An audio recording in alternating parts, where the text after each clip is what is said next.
Top five, top five, top five. Yeah, girl. You ready to do this? You ready to count this thing down? We're doing the top five, heard? Yeah, let's set it off with 1, 2, 3, 4.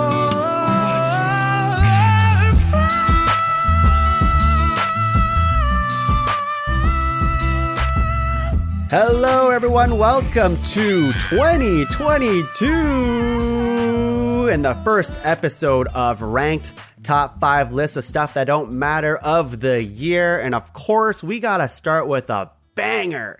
In fact, we were supposed to record this episode in 2021, but the cards were not on the table for that. But that's okay because we are going to come out swinging, come out strong. We have the crew. The gaming crew, Gamer Boys hashtag started up. Do you guys like Gamer Boys? I feel like we can do so much better than that. Hashtag flicking the stick.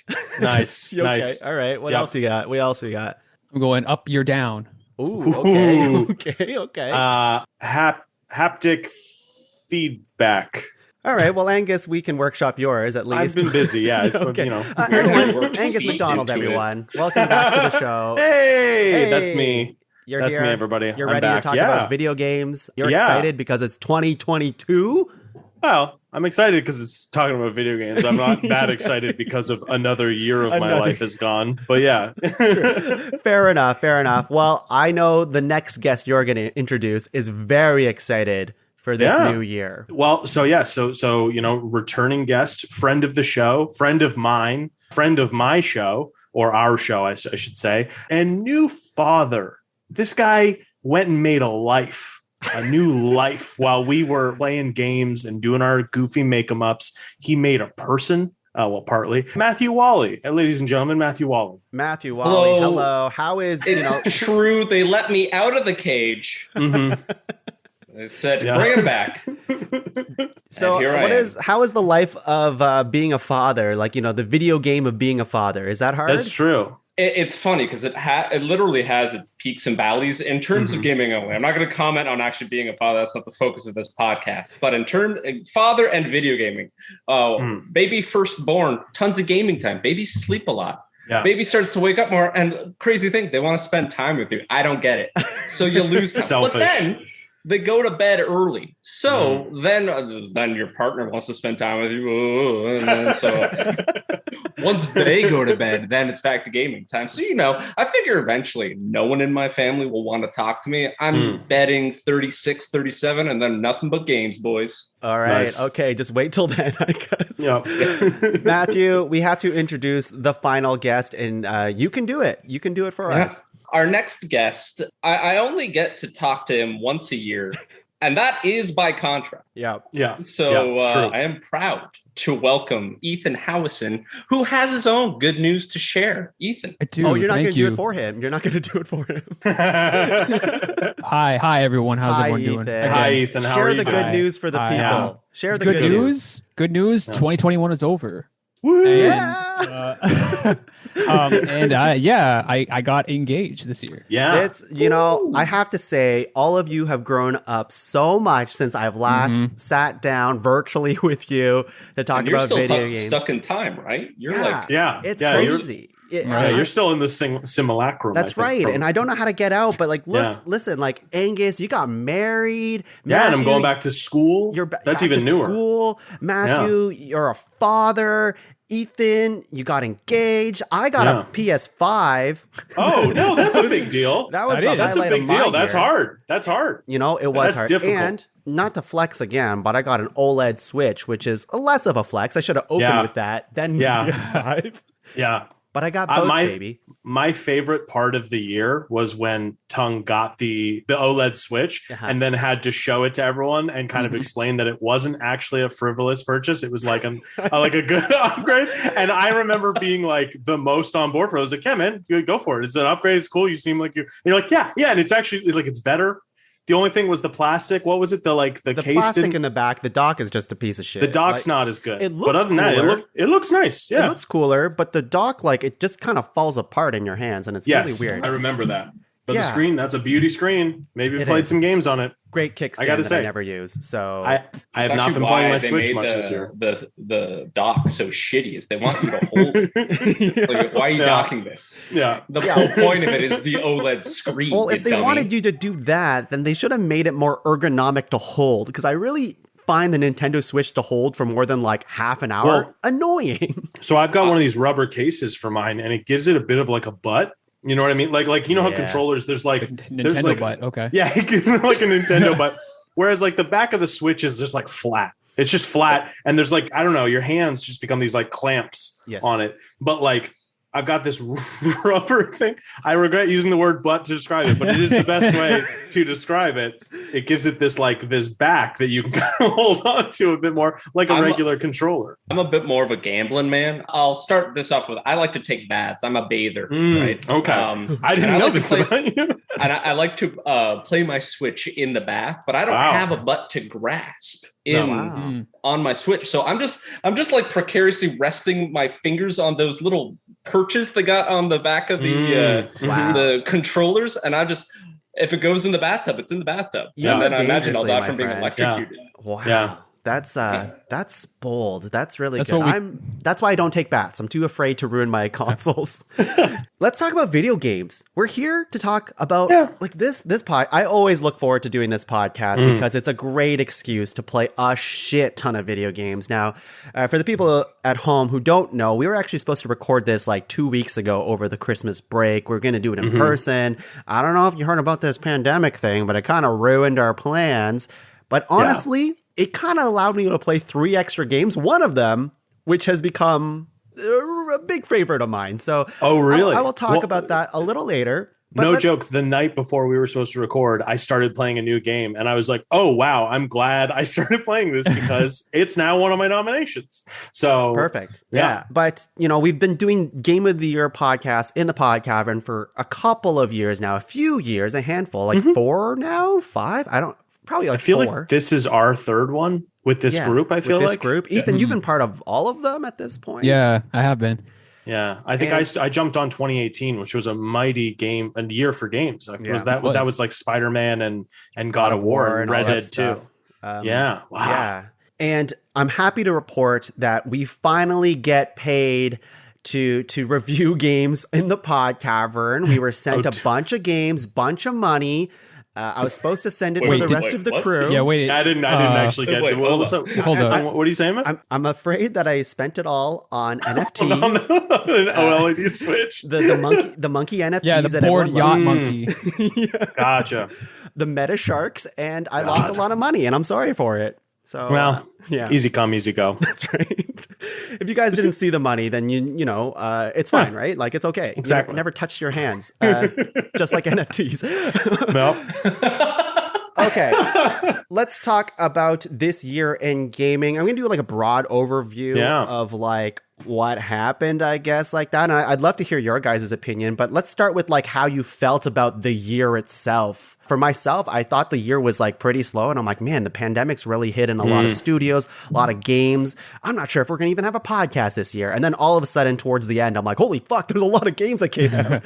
Well, I don't know about you guys, but this felt very much like. So we've got this pandemic that hits, and a lot of people, especially in software development, game development, move to working from home. But like indie developers were already doing that generally. So all these games got delayed, but it was mostly AAA games that got delayed. But then we've got this wealth of indie games to the point where, like you talked about, like it's an excuse to play a bunch of games. In these last couple months of 2021, I had this like weird like homework feeling combined with real homework for school. And I was like, oh, I fired up like Yakuza 0 on my PlayStation because I wanted to play that again. So I love that game. And then I was just like, oh no, shit, I really should be playing something that came out this year. Cause like I gotta, and then still at the end of this year, I think I mentioned earlier, I felt like I didn't play enough games to be like, so I don't know if anyone else felt that way. Yeah, definitely. Totally. Yes. Yeah. Ethan, what are you thinking about this year in gaming? Like what you two just said, like it was really slow at the start there. Like I was struggling. Like I was honestly, I don't know, it was like the middle of the summer and I'm like, I don't know if I'm going to have enough games to even nominate for this year. Like I played maybe 2 or 3 and they were like, okay, but And then the fall hit and something just switched and everything was coming out. So ended up having a lot of great games. A lot of surprises too, actually. Yes, lots of surprises indeed. Matthew, what are you thinking? I mean, I'm not going to differ too much from what you all are saying, but I'll add my spin to it. There were a couple of games that were released early in the year, and I was thankful for how sparse the release schedule was at that point, because it allowed me to really sink into those games. And had there been more games released at that time, I probably wouldn't have completed the games that I did. To that end, I'm happy that there wasn't too much to do, because it allowed me to play some legitimately great games all the way through to completion. But yeah, like this fall has been loaded to the extent where like I would play through one game and then there'd just be 3 more. And I'm like, oh boy, I didn't even get through the last 3 I wanted to play. It's a fun problem to have, that there's way too many video games that we have in this day and age. It's insane. Like if they just paused video games for like 5 years, I wouldn't even be done my backlog. It's just insane. Like this is the first year I got Game Pass, for example. And me too. That thing is just loaded with fucking games. I keep getting stuff at the library. Never been a better time to just get games from the library.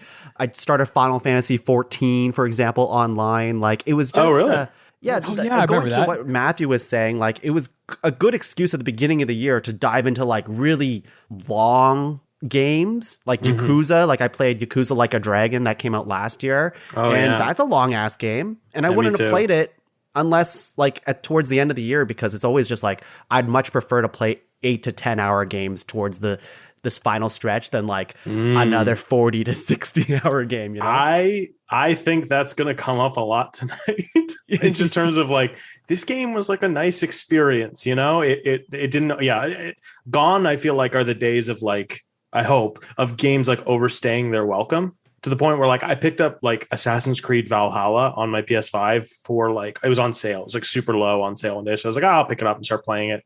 And when I should have been playing newer games and I was playing it and I got like 30 hours into it, or maybe 25 hours into it. And I'm like, I haven't done anything in this game. It's like, I feel like I hadn't accomplished like much, but these, like, I think this is the year of like indie smaller games. I don't know, that's just my vibe. I feel like. Yeah. Totally. Okay, shall we get into it then? I think we're getting into it. Let's just freaking do it. I'm very excited to talk about games this year. And just like every episode of Ranked, we're going to go around 3 times, nominating 3 nominations each, making a master list of 12 and whittling that down to a top 5 list. But of course, we have to come up with some ground rules. I think they're very easy. Just like every year, they're kind of the same. Yeah. But let's just lay them out here. They had to have come out in 2021. That's what we're talking about here. And I think for the most, I can't nominate Elden Ring. That's off the table. You haven't even played it yet. And I think also, at least last year, we treated games that were in early access as not having come out yet, so we didn't count them. So any early access games, I don't know. Do you regret that decision, Tom? Here's what I wrote from last year's. Maybe I should just read them out to you guys and see if you guys still agree with it. Expansions of games do count so long as they bring in full game size experiences. Remakes of games do count so long as they add something new, drastic, and it's not just an up-res version of an older game. Free-to-play games count. Early access games count, but they should feel like more or less full game experiences and not at its very early stages of development. I get you. That's more of like a case-by-case thing. That makes sense. Yeah. I'm still pretty okay with that. Those ground rules. Anything else you want to add to that? Nothing I can think of. Yeah, me neither. Man, there's so many games that like I wanted to play that I like didn't get around to playing, and I'm just like dreading like all 3 of you guys being like, that game was so good, and I'll be like, I have no idea what you're talking about. You didn't play at Chuko? I did not play at Chuko. All right, let's go. I'll go first. I played a ton of video games this year. I was looking at my list, and I think for this year in 2022, I need a better tracker of how many games I've played. I don't make any notes when I play video games. I just go on feeling, and then I tend to forget what I played throughout the year. So this year I'm going to do a little bit better. My first nomination today is my number 1, I think. I'm swinging out. This is the game. This is the game that I was talking about that hit me right after we had to delay this podcast. I'm really happy I played it. It's Oh yeah. it's an incredible experience, and I live for those like unique gaming experiences that you can only really get in video games, and it's Inscription. Oh wow. Yes, it is. Yeah. That's your That's a number good one. Yeah. Oh it wow. Okay. Cool. Surprised me entirely. Yeah. Dude, same. It's a good one. We all played that one. Yeah, I just I finished. was floored by it. Yes. Yeah, same here. Oh, maybe we should Interesting. talk about that. There is a chance Oh. that we might talk about spoilers on I mean, I feel like today's- we're definitely going to talk about spoilers on right? this podcast. Mhm. Maybe we'll save Inscription spoilers for later. Yeah. I'm gonna go with I think broader. Pause the strokes. podcast. Go play Inscription. Yeah. Come back. how about this, Tongue? We agreed no spoilers while we're nominating things. Yes. And maybe when it comes time to like Argue it. really arguing it, that's where people need to be more careful. We can give out another warning before then. But like while we're nomming, while we're doing our noms, Well, we we're nomming, don't I no get it. spoilers. No spoilers. I agreed. Okay. Okay, so I'll set up what Inscription is, but I won't get into it because it's a very hard game, I think, to talk about without giving it away.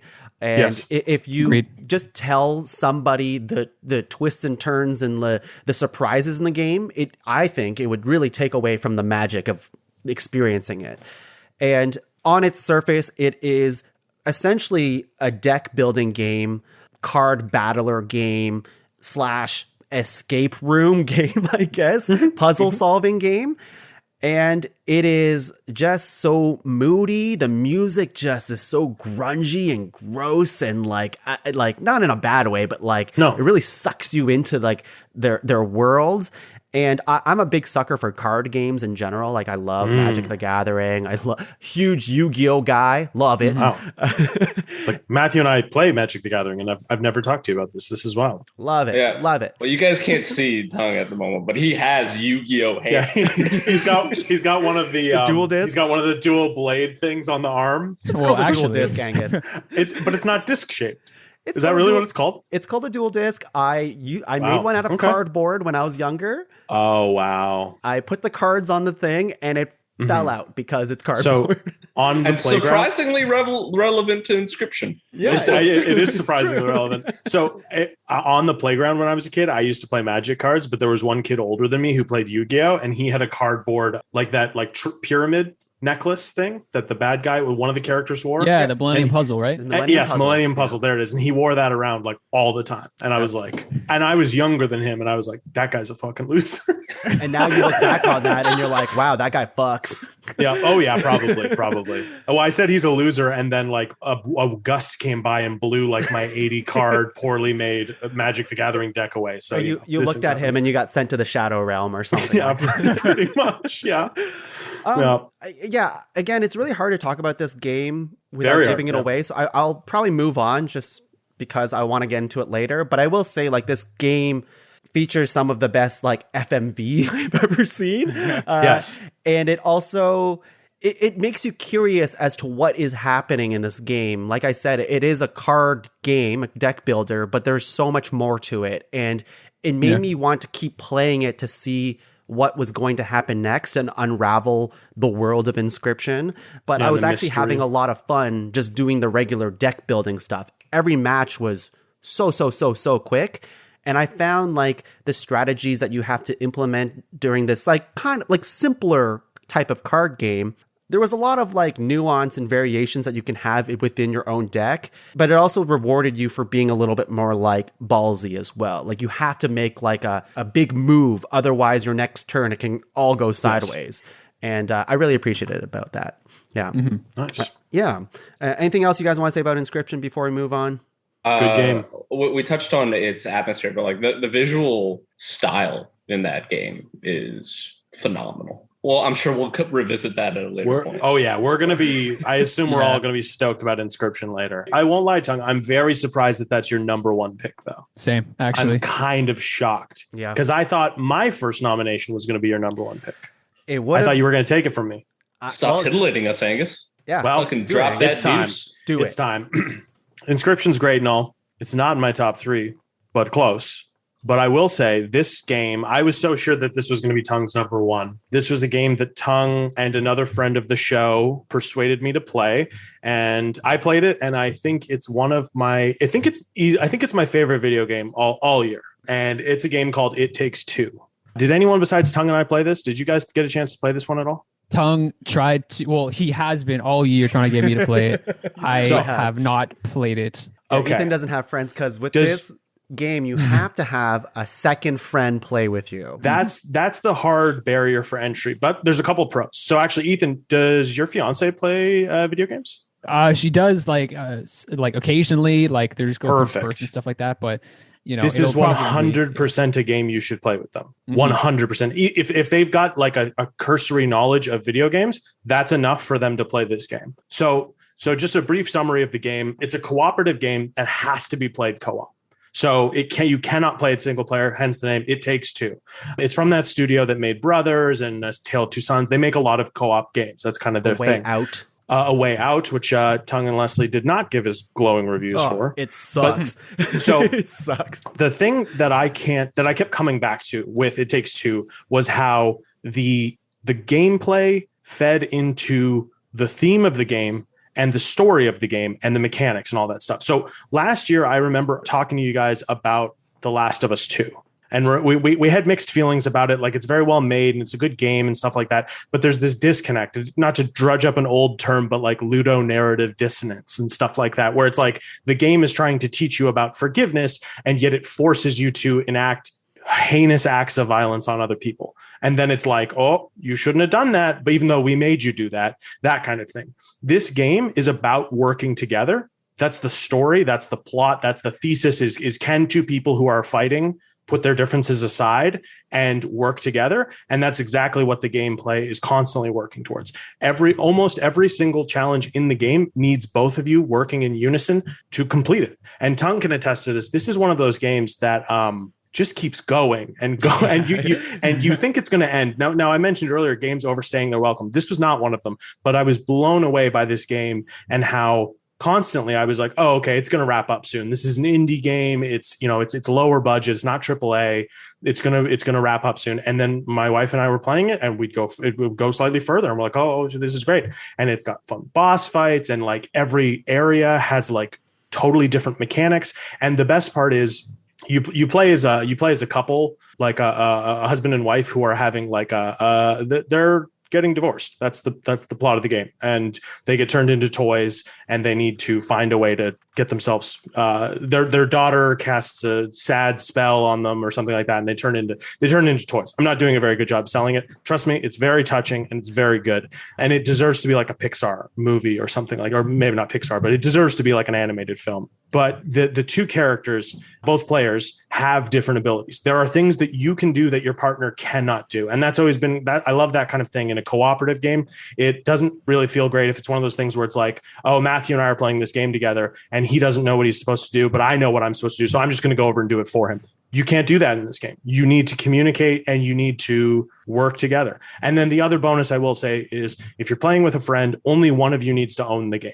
Yeah. So you can download like a co-op version of the game for free, and it just allows you to join other people's games. So it's not like you need to buy this game twice, which I could totally see them doing that in the world of, Animal Crossing, not letting you have two islands in one sense. Pokemon, stuff like that. This game is like, no, we're going to go the opposite way. So that's another thing I found very admirable about the game. But yeah, It Takes Two, excellent game, wonderful, funny, sad, moving, and the gameplay constantly serves the theme and the message, and I really appreciate that. It's very much a cohesive piece of art. All of it comes together to serve the to the point. Yeah. This is the Game Awards winner, It Takes Two. Oh, is it really? It is, yeah. Yeah. What did it won Best Game? It won Best Game. Oh.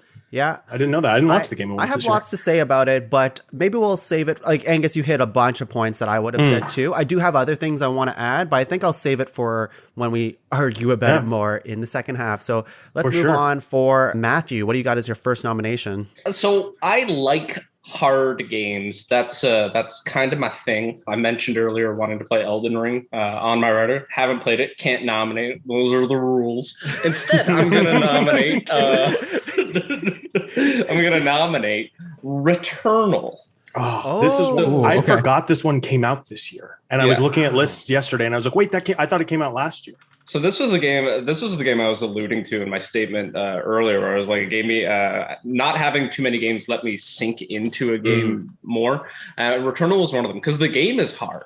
Like that, the first two worlds just sort of keeps driving into. It's like, yeah, no, this game's hard. You're going to keep dying a lot, and that's the recurring theme of this game. And then once you get past that, once the game clicks and you start figuring out the flow and you realize what you're supposed to be doing and how you're supposed to be doing it, like it builds on itself and it becomes a lot more manageable. And then afterwards you just have a solid game. And the best part about the game is that it is mechanically tight, so much so that I put the game down when I finished it. I had beaten the game, credits rolled, I left it, and then midsummer I was looking for something to do, and I'm like, oh, I'll see what Returnal's up to, and I turned it back on, and it looked like I had put it down yesterday, right? Like it just picked up the controller again and went back to it. And to me, that is always the mark of a well-made game, is that you don't have to take too much time to relearn what you're doing. Like if you can just pick it up and keip going, perfect. What kind of game is it? It's a run-based game, right? That's probably important to describing why. So, Returnal is a third-person, over-the-shoulder shooter. You are on an alien planet. You're trying to figure out how to get off this alien planet. Every time you die, you wake up back on your crashed spaceship, having to repeat your little time loop there. It is described as a roguelite, which if you've played roguelike games, this is a roguelite. So there's persistent attributes of your character that carry through each run. And then there's other elements that change every single time, including the level. It's never the same level twice, which is really cool. So yeah, you progress through the level, you're acquiring upgrades and better weapons, and you're getting stronger. And then there's a boss at the end of each level, and then you beat the boss and you move on to the next level, and it continues. Great game. Loved it. Yeah, I don't know if there's anything more that needs to be said. I guess we're done here. I was going to ask if anybody else played it. This is one that I meant to play, but I didn't realize it came out this year. I thought it was a last year thing. Ethan, did you play this one? I didn't. Yeah, the idea of like the run-based game has never really appealed to me, except for Hades last year. Which I was about to say last year. Yeah, it was like one of the best games I've literally ever played. Yeah, genre defining. Yeah, so like the fact that this was run-based, it was like, okay, but it's not Hades, which is disappointing. Yeah, but like at the same time, I've heard a lot of people talk about this game, and a lot of people really, really like this. So it's like I'm kind of upset that I didn't get a chance to play it. So I really am looking forward to hearing Matt talk about it more. Yeah, that one's a PS5 exclusive, right? Or is that one on PC now? It's a PS5. That's it, yeah. And I know when the game first came out, it came out in a rough state. At the beginning, at least I heard a lot about just the way it saves the game was a little tough for people. There was an unfortunate update that came out rather early on that had the potential to completely corrupt your run and force you to start over from zero. And the issue with that is that, once again, the first two worlds are real punishing. Once you start unlocking those persistent attributes I was talking about earlier, they sort of even out the first two worlds. But I fortunately was not impacted by that. Yeah. So I had no bad time with it, but I know there were reading online. I was hanging out on the Returnal subreddit. There were some people who were like, I can't go through it again. But that has been fixed at this point. There hasn't been any recurring issues. So if you're thinking, well, I don't know if Returnal's for me, pick it up. It's good. It's for you. I'm going to pick it up. I'm going to pick it up. It's not Hades, but it's for you. Ethan, what do you got as your first nomination? So it sounds like everyone's really just coming out of the gates swinging. So I'm probably going to nominate my personal probably game of the year here. I just want to say Heaven or Hell. Let's rock. I don't know if anyone gets that reference, but I'm talking about no Guilty Gear Strive. Wow, that's crazy. I didn't. Wow, that is crazy. Tell us what this game is. I'll only say it's crazy because it's a fighting game, Gear. And I didn't think that was your like your complete jam. I guess I never thought that. It really is. If you know listeners of the podcast remember back in 2017 when Smash Bros. Ultimate and Dragon Ball FighterZ came out that year, that was some heated debate there, and I was all for Dragon Ball FighterZ. So I guess I'm the resident fighter guy on this podcast. Where's your fight stick though? I don't see that in frame. Yeah, right no, now. I'm a pad guy. For listeners, Ethan is wearing full Muay Thai garb with the headband and the shorts and the rope around his fists and arms, just for flavor. Mm-hmm. I was punching my wall earlier too, just to make sure I could. and training at 9,000 gravity. Yes. This is one of the cooler looking. Guilty Gear's always been on my radar. I'm not good at fighting games, but Guilty Gear always looked like probably the coolest looking fighting game for me, at least. All the characters, their animations look so cool. I assume they hit it out of the park with this one. Absolutely. This is probably the best looking fighting game I've ever played. There's just something like Guilty Gear Xrd, which is the game before Strive, had this like 2.5D animation, which is kind of like what they used in Dragon Ball FighterZ there. And a lot of other people are kind of starting to use that technology in their fighting games. But this one is just like, it's another level. It's so sick to like look at. Like I was listening to another podcast about video games. They're saying it's like, there are a lot of really, really good looking games this year, but this one just seems like art in a way, which is really cool. They do some like super exaggerated, like everything in this game is exaggerated. Like the graphics are amazing. The characters are absolutely bonkers. And one of the best things about fighting games is like having a roster of characters. You're like, I want to play everyone because everyone just looks sick. There's, I don't know how many characters now at this point, 15 or so. Everyone it's amazing and unique too. It's not just like, I'll go back to Dragon Ball FighterZ there, where every character is kind of like, you pick them up and you immediately know how every character plays. They just have different looking moves and slightly different like frame data and things like that. This one is like game plans, moves, supers, everything, all the movement inputs, everything's different. And it just makes it really, really unique. And you can really express yourself using these characters in this fighting game. Also, the music is the best music I've heard this year in a game, period. The game director. Blazing, exactly. You get it. Exactly. I have listened to Love the Subhuman Self at the gym like constantly. Wow.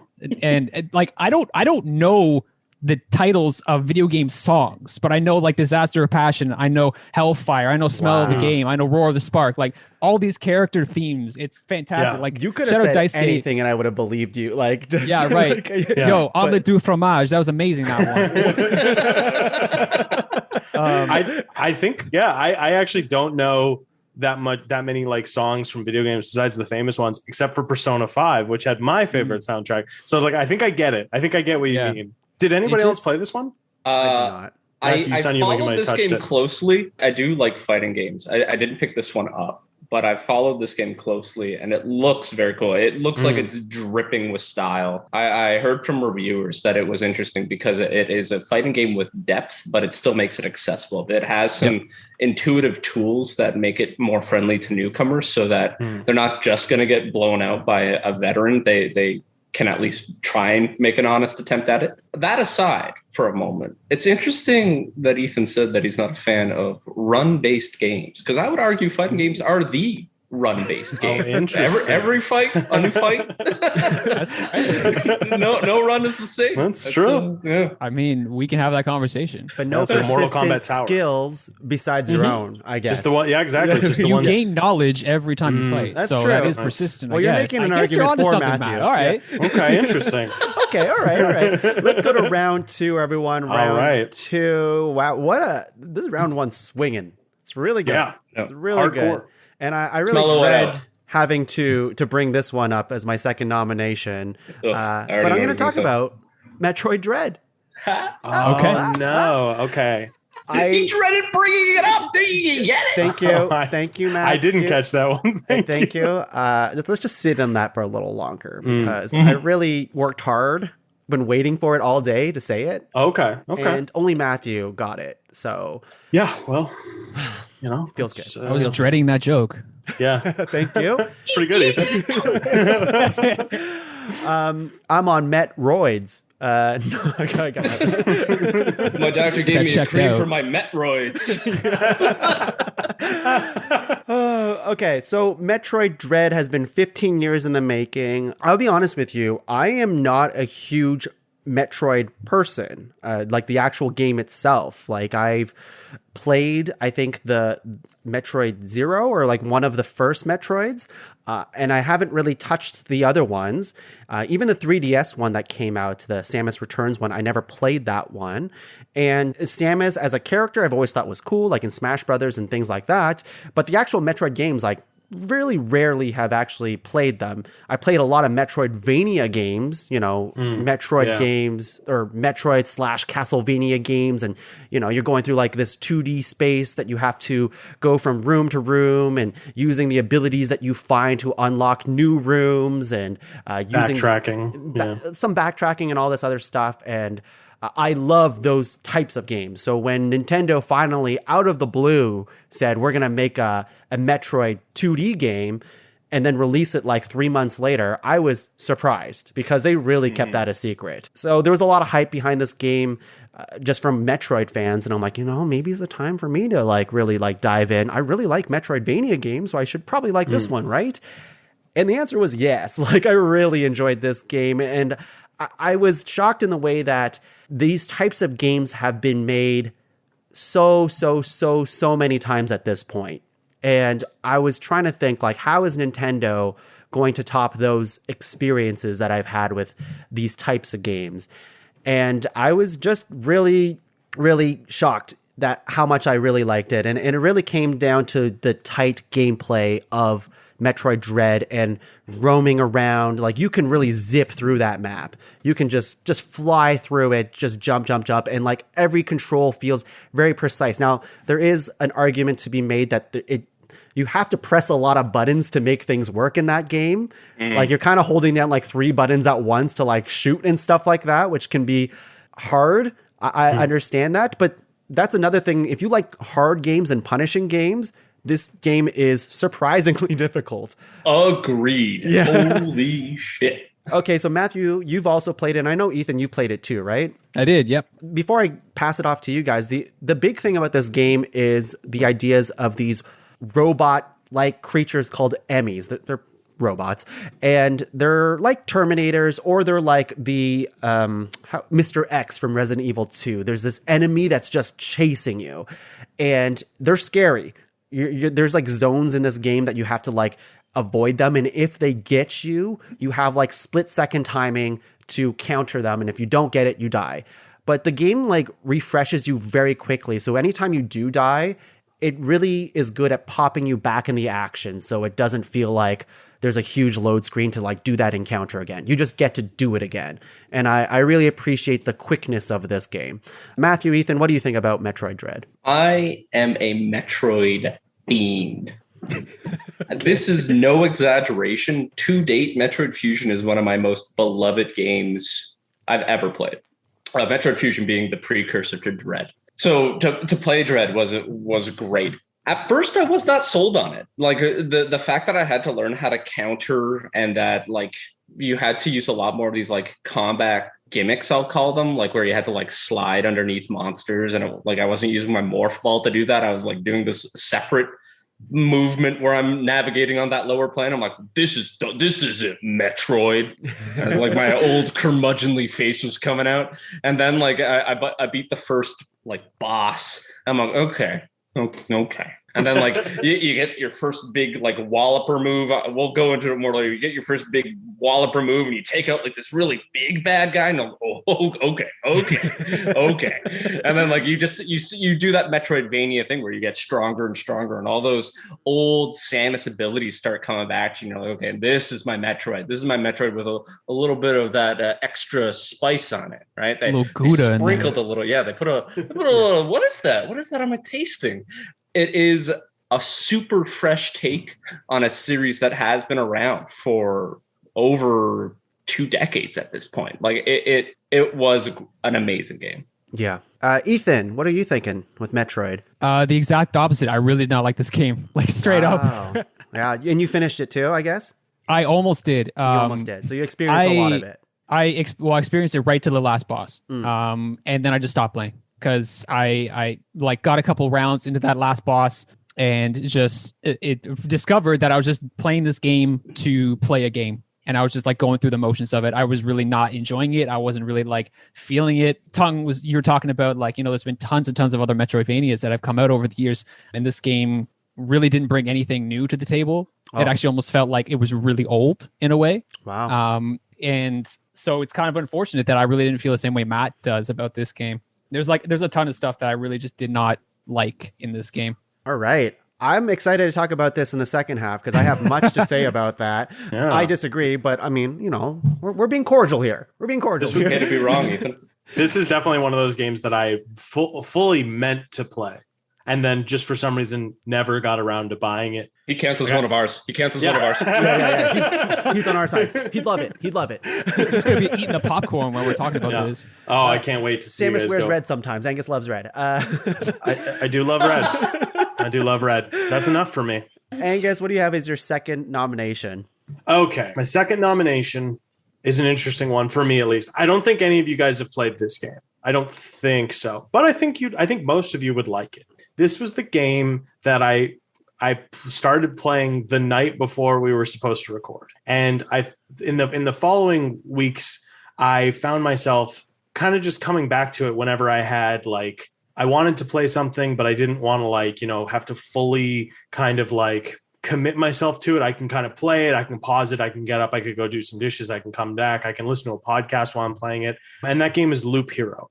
Did anyone play Loop Hero? Oh, yeah. Yep. I did not. I did. Okay, so I grabbed it. I actually got it for free on the Epic Store. One of the days it just kind of showed up free. And I grabbed it and started playing it. And I started playing it, and then I looked at the clock and 5 hours had passed. I sat there listening to like a true crime podcast about some kind of murderer or something like that, and played this game for like 4.5, 5 hours pretty much. So it's a roguelite type game. It's run based like all the games are now. It's also got some deck building elements to it. And it's about like, I guess the world, the whole universe is kind of getting destroyed and just kind of disappearing. And there's this one like little hero, and he can start remembering things, and he starts walking around this circular-ish path, and he fights monsters that pop up, and there's no real like tactical battle. You just kind of let the battles play out. Where the tactics and the kind of strategy plays in the parts of the environment that the character chooses to remember. So you put down a mountain card, and you put a mountain down on the board outside the path, and you know this increases the player's max health. Or you put down a forest, and that increases their attack speed. Or you put down a desert next to a forest, and it changes that forest to like an arid forest, and that like changes how the enemies behave and stuff like that. And all these cards, they start having all these like different synergies and stuff like that. And there's a lot of really cool, at least I found very satisfying combos and builds and stuff like that. And there's different classes, and I still haven't beaten it yet. I've got to the last chapter today, but I found myself really enjoying that game. It's something I can kind of pick up and play whenever I want. And yeah, I'm trying to think. I really like the music. I like the look. The story's like enough to keep me engaged. It knows what it is. It's not going like for the hill. It's like not swinging for the fences with the story. You're presented with these choices you need to make in terms of like, okay, what gear, this gear it's a slightly higher level, but it doesn't do all the things that my other gear has. I feel like I actually have to like, all too often I find I'm playing games and I just kind of like, oh, this one's just a higher level piece of gear. I'll just put that on. But in this one, you have to like make more, you have to kind of be more mindful because you start losing stats when you change your gear and stuff. And yeah, those of you that played it, what did you guys think? Real quick, I want to kick this off. I have very something. Angus, you played Dungeons and Dragons and other role playing games with me. Oh, yeah, you know sure. My style. I do. This game's story opens with like the sweeping picture of like the cold void of space literally pouring into our reality. Yeah. Like someone dumping out a juice can of void. Of nothingness, yeah. And I was like, okay, this game's got me hooked. Yeah. It took I was hoping 5 you seconds for me. Like, this game's got me. All right. But yeah, to go to what Hank was saying was just about its style. It is a great looking game for what it is. But Tung, what did you think? I'm only probably 8 hours into the game, and I know this game's pretty lengthy. It is, yeah. There is an addiction to this game. I think that's really easy because it's an auto battler game. Like Angus says, like you're just it's a bit of a passive experience. It's at parts. Pick the cards, you pick those placements, you pick the gear that you're wearing at the time every battle, and you get to stop the action to do those things if you want to. But the actual battles are completely automated. You're just watching it happen. And it goes by quick too when you do it. And then there's Angus, I think you missed the part where like you're also building out your camp and your that's right. whole I don't know, your village, I guess you could say. Yeah, so you're building out like a little village where you place tiles as well. So every time you do a run, you're essentially trying to get as many resources as you can And each loop you do gets harder and harder in Loop Hero. And if you go for that extra one and you die, then you lose like 60% of everything you just got. And it's it's one of those things where it's like, can I do one more loop? Can I get this done? And that's like a really fun, I don't know, risk that you get to take every single time that you start an expedition. I would say where I am right now, like the game is good and I do enjoy it. There does seem to be a level of grindiness to the game and sameness to card placements and things like that to the game that I'm starting to feel. I'm like, okay, well, the mountains go here. Of course, they have to stick together. And like the meadows have to be here. And like I get the card synergy stuff, which is cool. I am just finding that I'm not finding new things that are happening quick enough in the game. It's not like every loop every time I go on an expedition and every run that I finish, something new happens. It's like, I'm just going to do that again so I can get the resources to build the next thing, you know? So I was in a similar state as well, probably at the same point where I was like 5 to 8 hours in. And then I realized something there, and it's maybe a knock against the game, but then I also find myself complaining when a game holds my hand too much. But there are way more card transformations than you might think.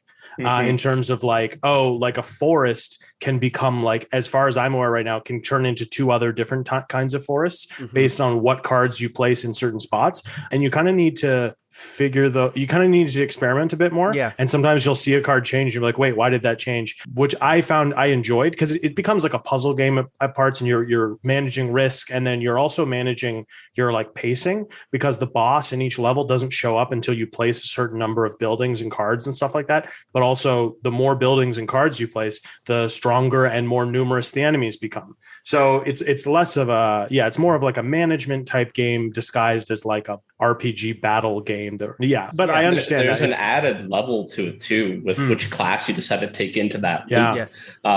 There was I took in like one of the classes, and I'd place this tower, and like, this tower is going to help me, and I got to the range of the tower, and they're like, oh, you're a bad guy, we're not going to help you. I'm like, what? I know which one you're talking about.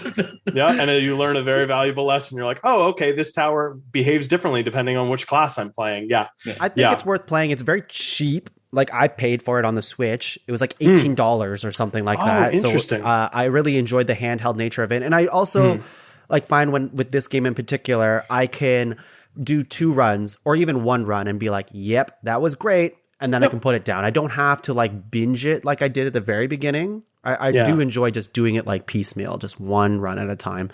We could talk more about Loop Hero afterwards. For sure. Let's talk about Matthew's second pick. My second pick. So way back in the year of 2003, 4, I used to go to a church youth group, and they had a computer lab there. And in that computer lab, they had installed on each computer Age of Empires 2. Ooh. And I played the shit out of that game. And the youth minister that was like sort of in charge of keeping us under control was like, what's this game about? I was like, it's great. You can build these armies. Like, that doesn't sound very, very Christian. I'm like, but there's monks and you can convert them to your faith. He's like, that's better. I'm like, yeah, I'm going to play with their faith. He's like, oh, I don't like that. I like this game now.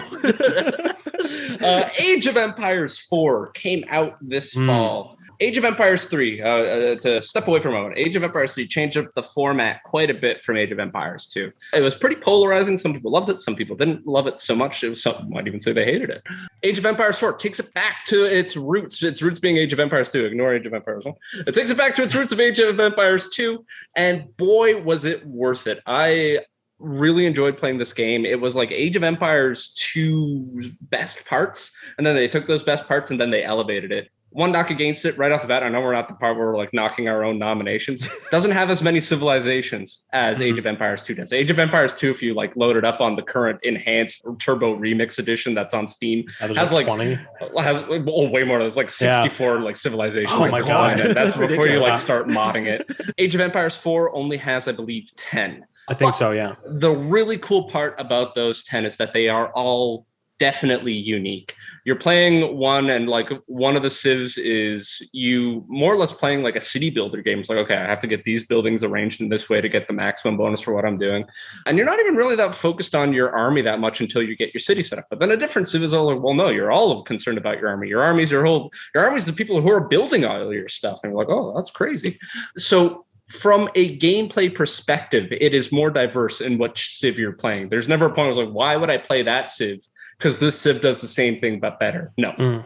Each Civ has its own niche, and it makes it a lot more fresh. For those of you who have never played Age of Empires, you fools. You fools. I'm one of the fools. It's a good one. Honestly, 4 is really fun. I played a bit of it as well. Isometric strategy game. If you've ever played Warcraft or StarCraft, then you know what I'm talking about. Actually, this one's a little bit better because it's actually a 3D plane, so you can rotate around. You can see your buildings from the other side now, if you're into that kind of thing. Yeah. So you're building out base, you're gathering your resources, accruing all the resources you need to advance your army, advance your technology, advance your civilization through the ages. As you advance through the ages, you unlock better units and better technology. Your people get better at gathering those resources, and eventually you're going to take that big, cool army you built and go smash it against another civilization, because in reality, people are just nature and there's only one survivor. And then whoever's standing at the end wins. You can play up to 8 players on a map, either in a free-for-all, or you can do a variation of however many people versus however many people. You can also play it single player. There is a robust campaign to the game if you want to play the campaign. And then it also has a really cool challenge system where it's like, okay, your challenge is to do this thing as fast as possible, and you do it. And I love that because at the end of the day, any strategy game is really just Dark Souls. But that's a separate theory I'm working on. I'm going to table that conversation. You lost me there. I like Dark Souls, but I don't see the comparison. Really. With Age of Empires, if I may ask, like, how long is a game, a session, if I was to play with you guys right now? Or is it like Civilization, where we start it, we pause it, we come back to it? That kind of thing? No, we actually finish our Age of Empires 4 games. We never finish our C games, but this is like a Warcraft or a StarCraft game, it's like an RTS. Where you are playing a game and you're finishing it within at most an hour, and that's if you're taking your time with it. Like, and on top of that, you can finish it quick if you know what you're doing. It is a strategy game. If you have your strategy down pat and you execute it perfectly, you're going to win that much faster. Get on to your next game. Ethan, did you play this? I know this is on Game Pass. I meant to download it, but I never actually played it. I did. I didn't play it a lot. Jumped into like a match or two, and exactly what Matt was saying. It's like, it feels like Age of Empires 2, and I fucking love that game. I remember taking an old ass laptop to camping for like family vacations and opening it up, playing it all day, going to the bathrooms to charge it at in the bathrooms, coming back, opening it up again, playing more. Like, I just keep playing against the computer, and it just brought back all those feels and stuff like that. And dipping into the campaign too, it just felt like there's like this amazing narration, this like BBC level like documentary documentary. It's like a History Channel thing. Exactly. Yeah, that's a better way to describe it. I kind of like it. One of my buddies is like a history buff, and I sent it to him. I was like, "Oh, you should really try the campaign. It's like an episode of like something from the History Channel or Discovery Channel, and it's kind of cool." Mm-hmm. Yeah. For a second, I thought Ethan was going to say like, "Yeah, I used to be this youth pastor in this thing, and this kid was playing." Yeah. But no, kept telling him build more Teutonic Knights. I really dug it as well. It was definitely of the few, because I played a few RTS or games I would lump in that similar genre, and Age of Empires 4 was my favorite one this year. It did make it into my top 10. It's a good one. I liked it, and I think I wanted to just echo the part Matthew had about each of the civs. There are fewer, yes, but each of them is more robust and fleshed out. So I don't even necessarily look at it as a shortcoming for the game. It's very fleshed out, and each group does what they do, you know? I wish I played it. It was one of those games that I looked at and I'm like, I don't know if I have time for it. I'm a fool. I'm the fool that Matthew was talking about. I'm also picturing Ethan like in 2022 going camping and bringing his PS5, that big chunky motherfucker that you can't even fit in a backpack. At least put a handle on it like Nintendo. Come on, Sony. Oh, man. Needs a kickstand. The GameCube had that technology. That's Sony, right. catch up. Yeah. Okay, Ethan, your second nomination. What do you got? Oh boy, it's only the second nomination. I know, right? We have a lot of build up to talk about it, right? Yeah, like, it's fair. Talk about your youth group. I feel like the back half of this episode will be shorter. I don't know. I just get in the always vibe. say that shit, but we'll see. We'll see. Yeah, just going off that, like if Age of Empires 4 is like Dark Souls, then this next game is definitely like Dark Souls 2. Not the sequel to Dark Souls, but it's Dark Souls as well. Okay, all right. I loved Dark Souls as well. You got my attention. Yes. Okay, so I don't know if anyone's played this game. Maybe you've not even heard of it this year. A game called Unsighted. I've heard of this. Haven't even heard of this one. No. Okay. This is like Aubergine again, or whatever that like.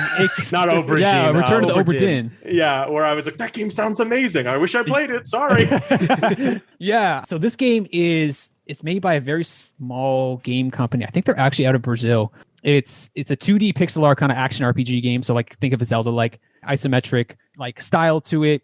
So the narrative hook of this game is you play as a character called Alma. You're an automaton, so you're like a robot built by humans on this kind of planet, and then you're in harmony with the humans, and then they leave just suddenly, and you're left to like kind of just mill about the world and like kind of build up this old like this kind of robotic civilization. And then the humans come back and want to take all the resources out of the earth because they've like fucked off and like screwed up their own planet, and they want to take the resources from this one now. So there's this thing called enema or no, that's not it.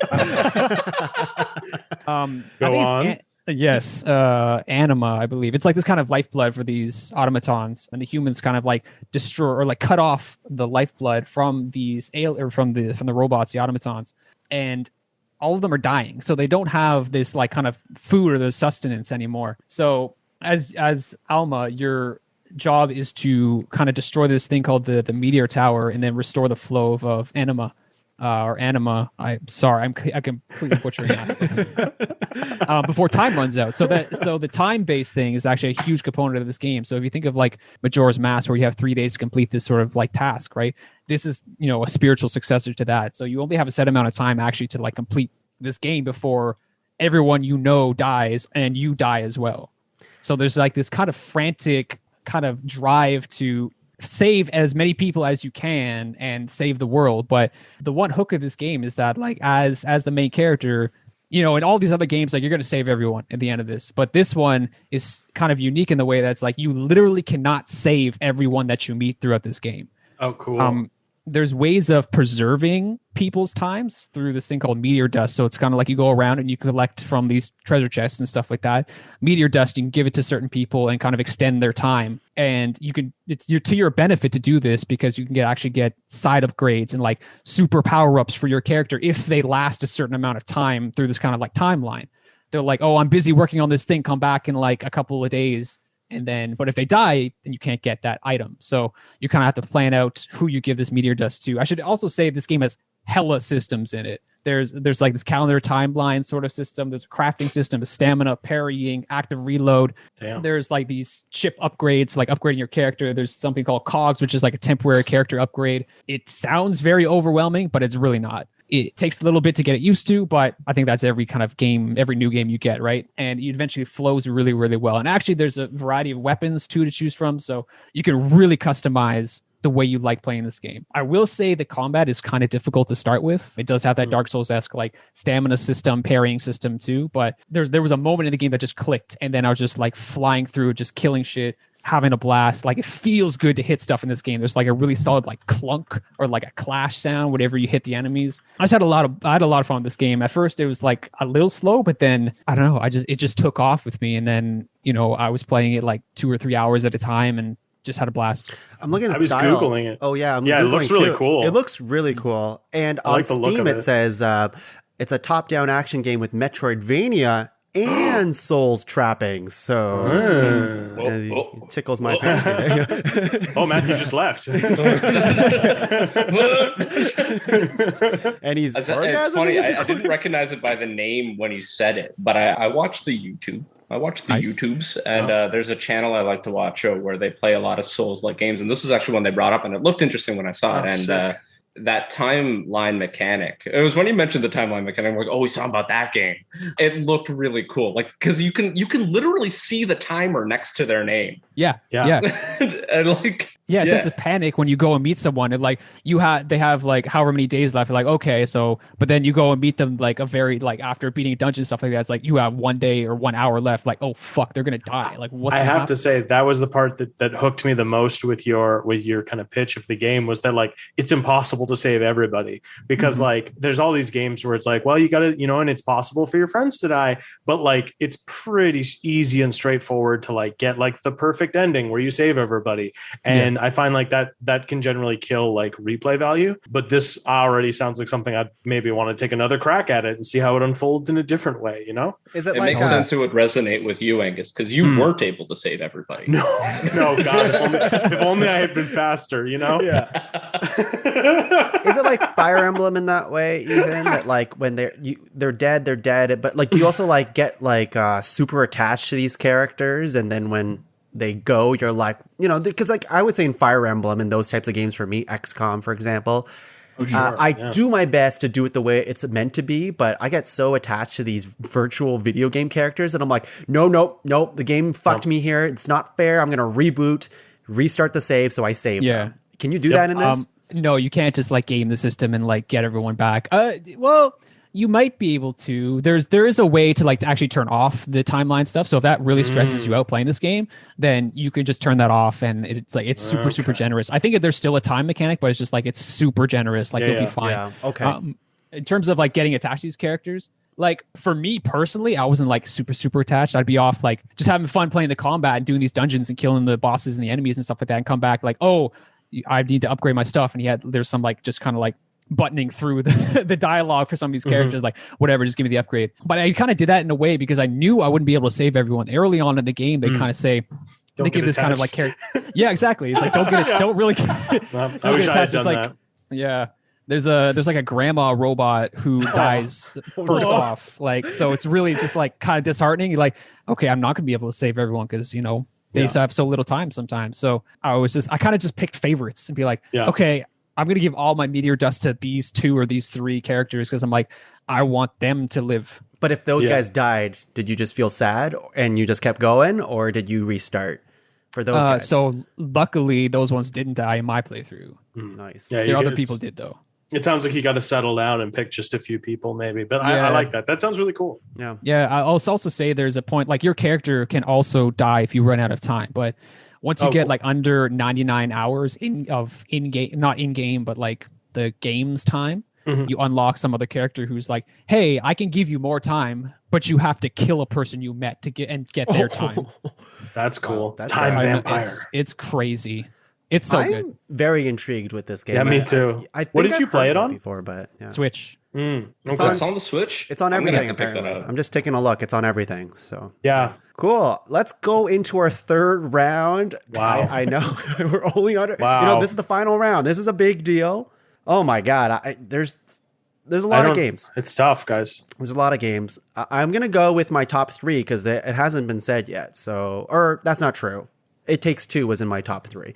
But I'm going to go with my number 4. And I'm going to go with a game that it brought me a lot of joy. Maybe it's because it was the first official PS5 game that I played. Like it was made for PS5. But also I really enjoy the series. And I really, really enjoyed this game. It's Ratchet and Clank Rift Apart. And I think this game, I'm not a huge Ratchet and Clank guy in general. Like I've grew up with these games like tangentially, like they were on the side and I was like, I'm going to play Jak and Daxter, like that kind of stuff. But I never actually sat down and played a Ratchet and Clank game until earlier this year when I played the Ratchet and Clank PS4 like remake game.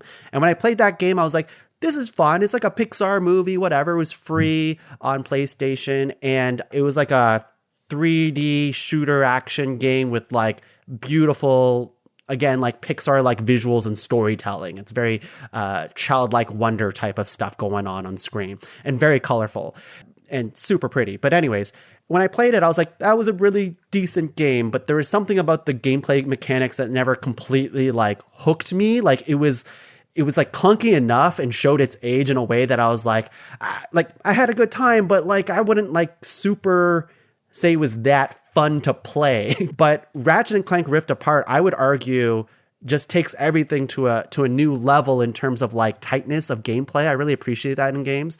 Also why I like Souls-like games and things like that, or like Metroid Dread, when a game just feels good to play. And when I'm like thinking about like, oh, I can't wait to just play this game again. Ratchet and Clank did that for me because they do really interesting stuff with the PS5 controller. Like all your weapons would be like, hold your controller halfway down to like do one action of your weapon, or hold it all the way down for the right trigger to like do like a secondary action to your gun. And I haven't seen that yet. Like, again, I'm pretty new to PS5, but like that to me was pretty novel and it didn't feel gimmicky. It felt like really Returnal might do that, but it felt like really cool to do. And switching between weapons was really, really fun. I find Ratchet and Clank has just amazing imaginative weapons that you can use, like one that like, you know, it's like a sprinkler and it turns all your enemies into like, I don't know, like grass for like a few seconds while you whip out your other weapon that's like a homing rocket launcher, or like a ricochet weapon that like every time you click on it, it like just ricochets off a bunch of different enemies. Like they're all so different and all very easy to access, I guess. Like there's, I don't know, a dozen weapons at least in Ratchet and Clank, and if I had to like button through a bunch of menus to get to that weapon to use it, I'd feel like, oh, that like I'm not going to use that because it takes too long to get there. But I felt like I was constantly using like the full arsenal of stuff that I had available to me. And not just that, it's just the game is just fucking gorgeous. Like it's so good looking. It runs really, really well. And of course, they bring that Pixar stuff to a new level where like the characters, the models, like all of it just looks really, really good. So Ratchet and Clank Rift Apart is my nomination. And they do some new stuff. It's not just like a retread of like the old stuff. They do bring a lot of those mechanics back, like how to upgrade weapons and just like the base gameplay of moving around stuff. But they introduce new stuff like grappling into like rifts and like going through like bonus level rift kind of areas that are challenges, and you have like these rocket boots that you can kind of just zip around the entire map with. It's a ton of fun. Did any of you else play this game? I did, yeah. Ethan, did you hate this game too? Don't do Did I hate? No, I didn't. I didn't hate this game. It was fun. It was just really fun. Yeah. And it was like, and you touched on it already. Like, well, I think everyone who has seen the game is, this game looks fantastic. This is probably the best looking game I've played to date. I feel like, it's just a lot of fun to play. I actually like, it's insane how seamless like the transition is between you when you go through these rifts into these bonus levels and stuff like that. Yeah. It's the power of the PS5, man. So we're not sponsored. My nightmare is happening, and I think this is like the second or third game it's happened where all of you guys have played this one but me. I think Metroid Dread was the other one. You guys have all played this one? Matthew, you played it too? Okay. Yikes. Because Tongue, literally the same thing happened to me where I was playing the remake of the first one, and I was like, this kind of sucks. I don't really like it. And then I was just like, fuck it. I'm not going to play the new one. Because like I didn't like this. I didn't like the other one. And I was like, it'll be just a better version of this. But it sounds like they've made some sizable improvements. I don't know how to describe it because it's like that game, that other one, but this one feels much tighter. Like everything you're doing and the actions that you're doing feels much more responsive in what you're doing. And maybe it's not that it sucked. Like it just felt like, I don't know. It just felt like a kid's game. Like it felt like it was doing a lot of it for me. You know what I mean? Even though I just raved about a game that was a more or less passive experience where it's like more of a strategic thing. This, I just felt like, I don't know. So I'm glad to hear it's good looking. Maybe I'll pick it up in the new year. There is like different difficulties in the game. And I did find like there was parts in the game that really, especially like there's actual challenge modes in the game that like really tested my abilities to play this game and not like just like easy mode kind of thing. It was like, oh, it's actually testing my skills as a gamer to like really get better at this. The working title. I'm not sure if we're still gamer boys or not, but anyways. You had to slip on your Monster Energy fingerless gloves for some parts. And also there's like a lot of games that came out this year in particular. There's one other game I can think of, but with this game, like the accessibility features of this game are really, really, really good. So for like people who really struggle with video games, and I think it's a great trend that's happening with more and more games as the accessibility menu is just fucking massive and that you can toggle really specific things. And Ratchet and Clank also does that. So if you're like a kid or something that just wants to enjoy the game, of course you can do it. Or if you want to ramp that up, you can do that too. And it's very friendly in that way. Cool. Yeah. Matthew, anything else to add to this? I think I'll save my comments to when we do the review. But I'll leave it like, I don't have anything negative to say about the game, but I also don't have anything overwhelmingly positive to say about the game. The game was solid, but that's about it. It was a good game. We will talk about it. No. There might be knives. We will see, but we'll see. Whip him out. Yeah. Angus, why don't you whip it out with your third nomination? Oh boy. Okay. This is tough, guys. It's tough. The number 3 spot, because like the It Takes Two and Loop Hero were like the game I enjoyed the most and the game I found myself playing a lot of and just kind of coming back to almost reflexively. The number 3 spot though in my list, I was really trying to figure out how best to fill this slot. And I think I've landed. I think I'm happy with where I landed. This was a game that came out early in the year. And I played it on my PS5, and it was just an overall experience that I really enjoyed. You know, I would go out and do things. I'd come back. I would find myself looking forward to picking it up and playing it. And I think it's also a very good looking game. And that is Resident Evil 8 Village or Resident Evil Village. Cool. Did anybody play this year? Yep. No, I did not. Oh, but okay. So Tongue played it, but I don't think finished it based on the little it. chat. Oh, you did? Okay. Oh yeah, so, 100%. It's a very short game. It was, I think, yeah, exactly. It was a tight, like, it was like a 9-10 hour experience for the story. And then I found myself playing the Mercenaries mode a few times, just kind of digging into that, just scratching the itch a bit. And yeah, I don't know. It wasn't like genre defining or anything like that for me, but it was a fun survival horror game for me. And it was nice to come back to Resident Evil. It was nice to see something different than 7, which I also really enjoyed. This leans more into the arcadey or even like more action versions of Resident Evil, like a Resident Evil 4. Although it probably doesn't quite soar to Resident Evil 4 heights, because that's like just one of my all-time favorites. But yeah, I really enjoyed it. A lot of cool characters and some cool boss fights. And yeah. Yeah, I will say, like, for that game, I also really liked Resident Evil 8, and I would say that Resident Evil 7 scared me too much. I couldn't finish it. It was very scary. I couldn't finish it. Like, I got stuck in the first, not stuck, like, I was literally, like, cowering my character in the corner for like 15 minutes, and I'm like, I know I have to proceed to beat the game, but I couldn't, so I just turned it off. You're very powerless for a large portion of 7. You're very powerless, and then at the end you're not powerless, and you can like fight the bad guys, the zombies and stuff like that. In 8, you are immediately able to dispatch enemies, and it's just a different kind of game, I would say. Yeah, so it's still in this first person new age of Resident Evil type of game, and yeah, I thought it was really, really cool. Like they have like not an open world, but they have like there's like a hub in the game that like you can kind of, it's the village. What am I saying? It's the village in Resident Evil Village, and you can like kind of do a bunch of stuff within the village, and then you can go off and do like the bosses that you have to there's encounter. Like 4 different areas, and each one of them has like a different, I'm hesitant to say gimmick,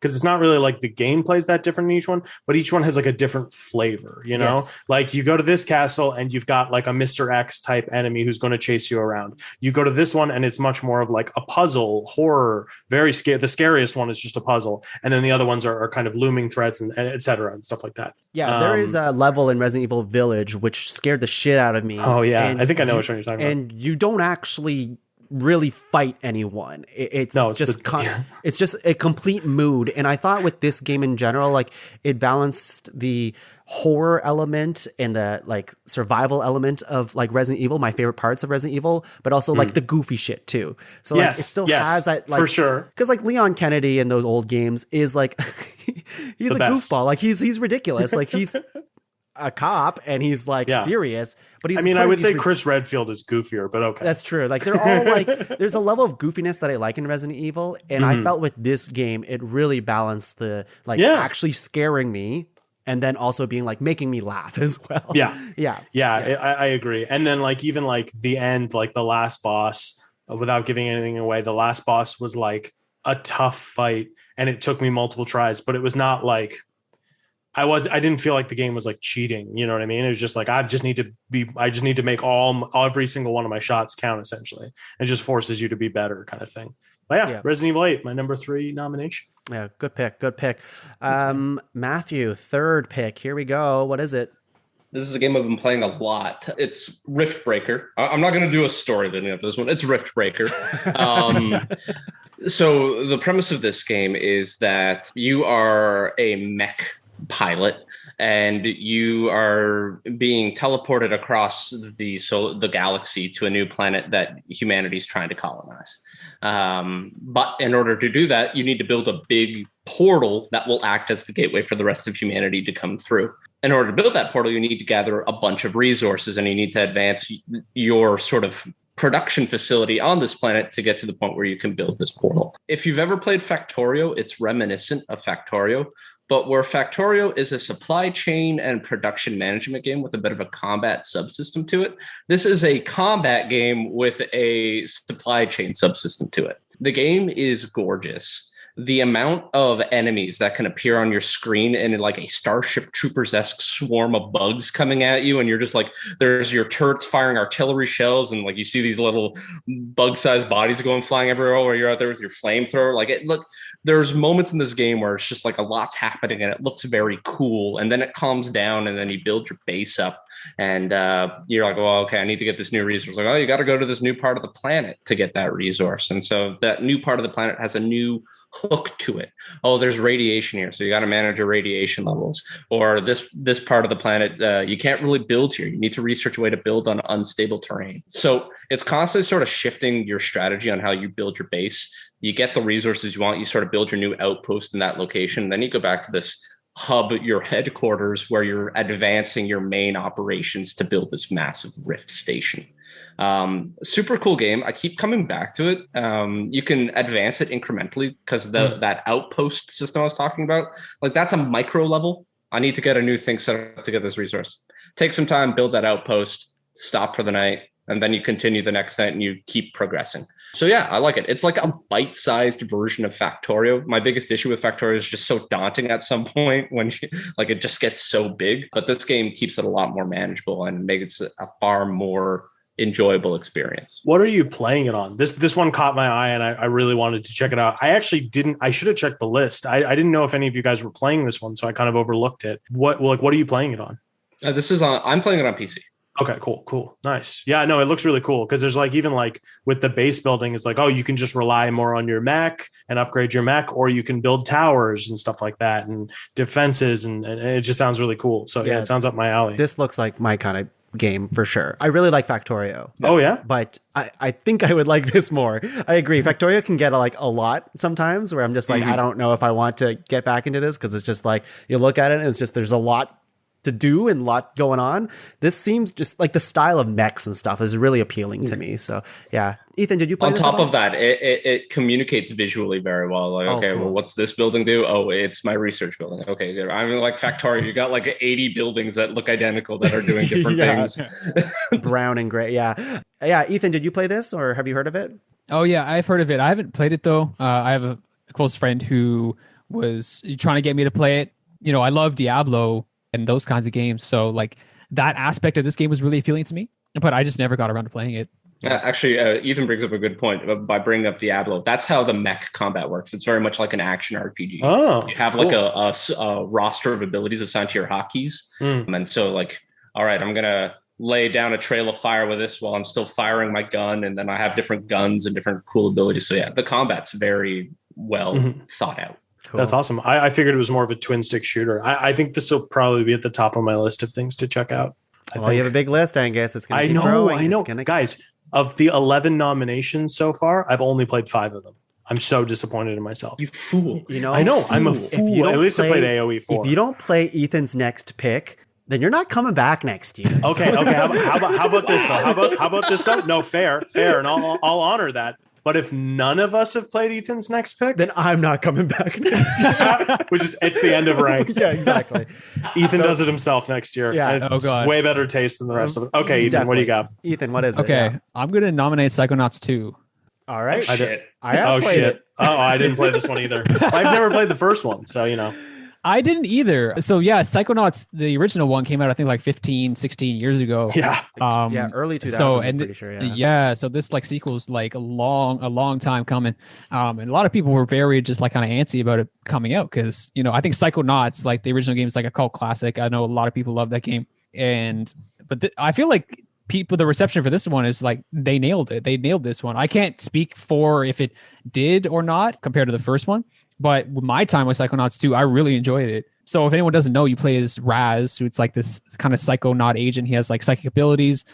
And the kind of main grab of this game, it's an action platformer. So the levels you actually dive into are in people's minds. So it's like whatever kind of, you know, traumas or like issues that they're facing, the levels themselves are manifested based on what is happening there. So like, you know, there's one person in the game who is like an alcoholic. So there's like a lot of like just like alcohol and just kind of traumas with that going on in it. There's another person who has like a gambling addiction. So her level originally is like a hospital, but then it turns into a casino. And it's just so imaginative that's creative. That this game is so imaginative and creative for its level design and its characters. Speaking of the characters, like some of the best characters like I've seen this year in a game. They're just so the voice acting I should really call out too, because they really bring those characters to life. It's fantastic. The performances these actors do, they're just so good. It's also really funny. And I don't really like laugh at a lot of the jokes in video games but I found myself just like kind of chuckling to myself while playing this. It's just kind of a delight, really. I'd really just have nothing really bad to say about it. I guess if you're not into action platformers, you might not like this one. The combat can be a little clunky. Yeah. It definitely did take a little bit to kind of get used to what flowed for me, because you have a bunch of different abilities, and it's kind of weird. You use like the L1, L2, R1, R2 as your kind of combat abilities, as opposed to just like the face buttons on your controller. So that was a little weird to kind of get used to. But honestly, I think the narrative of this game is fantastic. The characters are great. Level design is fantastic. Probably some of the best I've seen this year. Yeah, so that's what I'm going to nominate. Sweet. Yeah, this is the game that I'm playing currently, and I was trying to finish it before tonight's recording. I'm pretty sure I'm like the second to last level. That's what it feels like. I'm very, very close to the end. I have a lot of positive things to say about it too, but I also have other things that I'm not so hot about that maybe I'll bring up in the second half, because we need to take a break. We've been talking forever about video games. So how about we take a break, Game of Boys?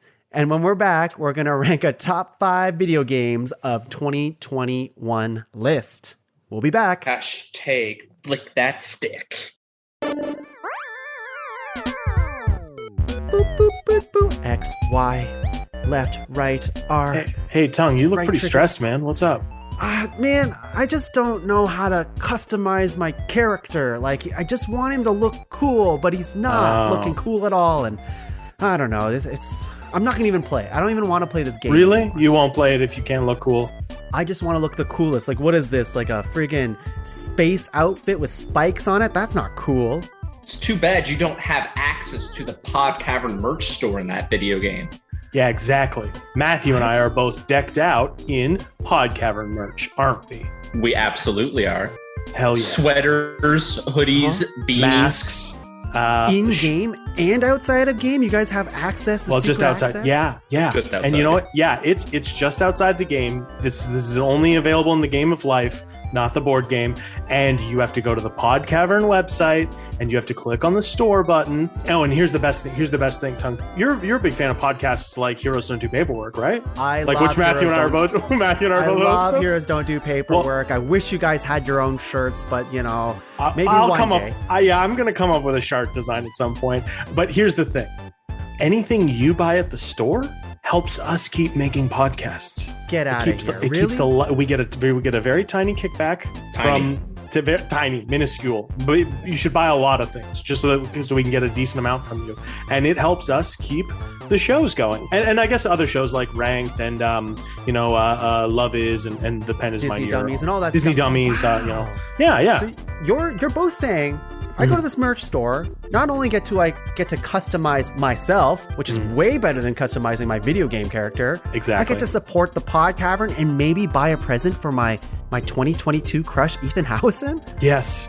And he's going to love it because it all love fits great. It's all comfortable. You can machine wash most of it. This is a Pod Cavern guarantee. If you give your crush a piece of our merch, they will reciprocate your feeling. Warning, that is not a real guarantee. Yeah, but we 100% guarantee it.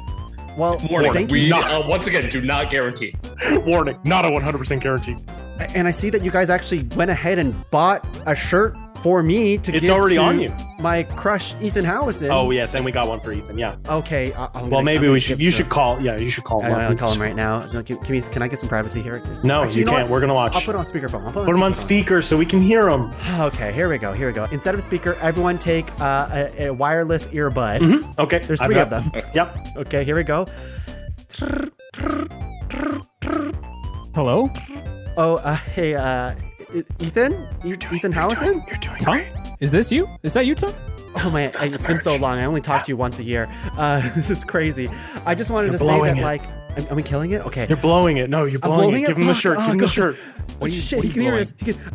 I bought you a shirt from the Pod Cavern store. I hope you like it. Oh my god, that's exactly what I wanted. How did you know? Yes. Holy shit. Holy Told shit. you. 100% guarantee. Warning, not a 100% guarantee. Podcavern.com. Top five. Hello, everyone. We are back and we're ready to talk about video games. We have an amazing list. And before we get into it, I have to just double down on my hate for NFTs. Yeah, get it off your chest, man. I just got to do it. And I want everyone in this Zoom call to be on the same page. And I don't know if they are. So let's just hear it. Do you guys like NFTs? No idea what they are. Hate them. They seem kind of stupid. If I can't touch it, then I don't want it. Yeah. I'm not Why sure how would I don't get it. And Why it do seems they look stupid. so shitty? Like, they all look so shitty. It's like, look at my monkey NFT that I got, and it looks like, I don't know, someone from high school drew it, but it also cost them like tens of thousands of dollars to buy. I don't get understand. It's They look almost like me on this Zoom call. Yes. It's like 128p. Yeah, a visual bit just for the people on this call. Real quick, Pod Cavern explanation of NFTs. Picture there's a ledger that you in no way, shape, or form own. It was just created one day by some guy in the back of his mother's shed. And he said, look, I got this ledger, and this ledger is full of pictures, and you can own one of them. And you're like, okay, that sounds like a pretty sweet deal. How much? And he's like, that's the best part, a lot. And so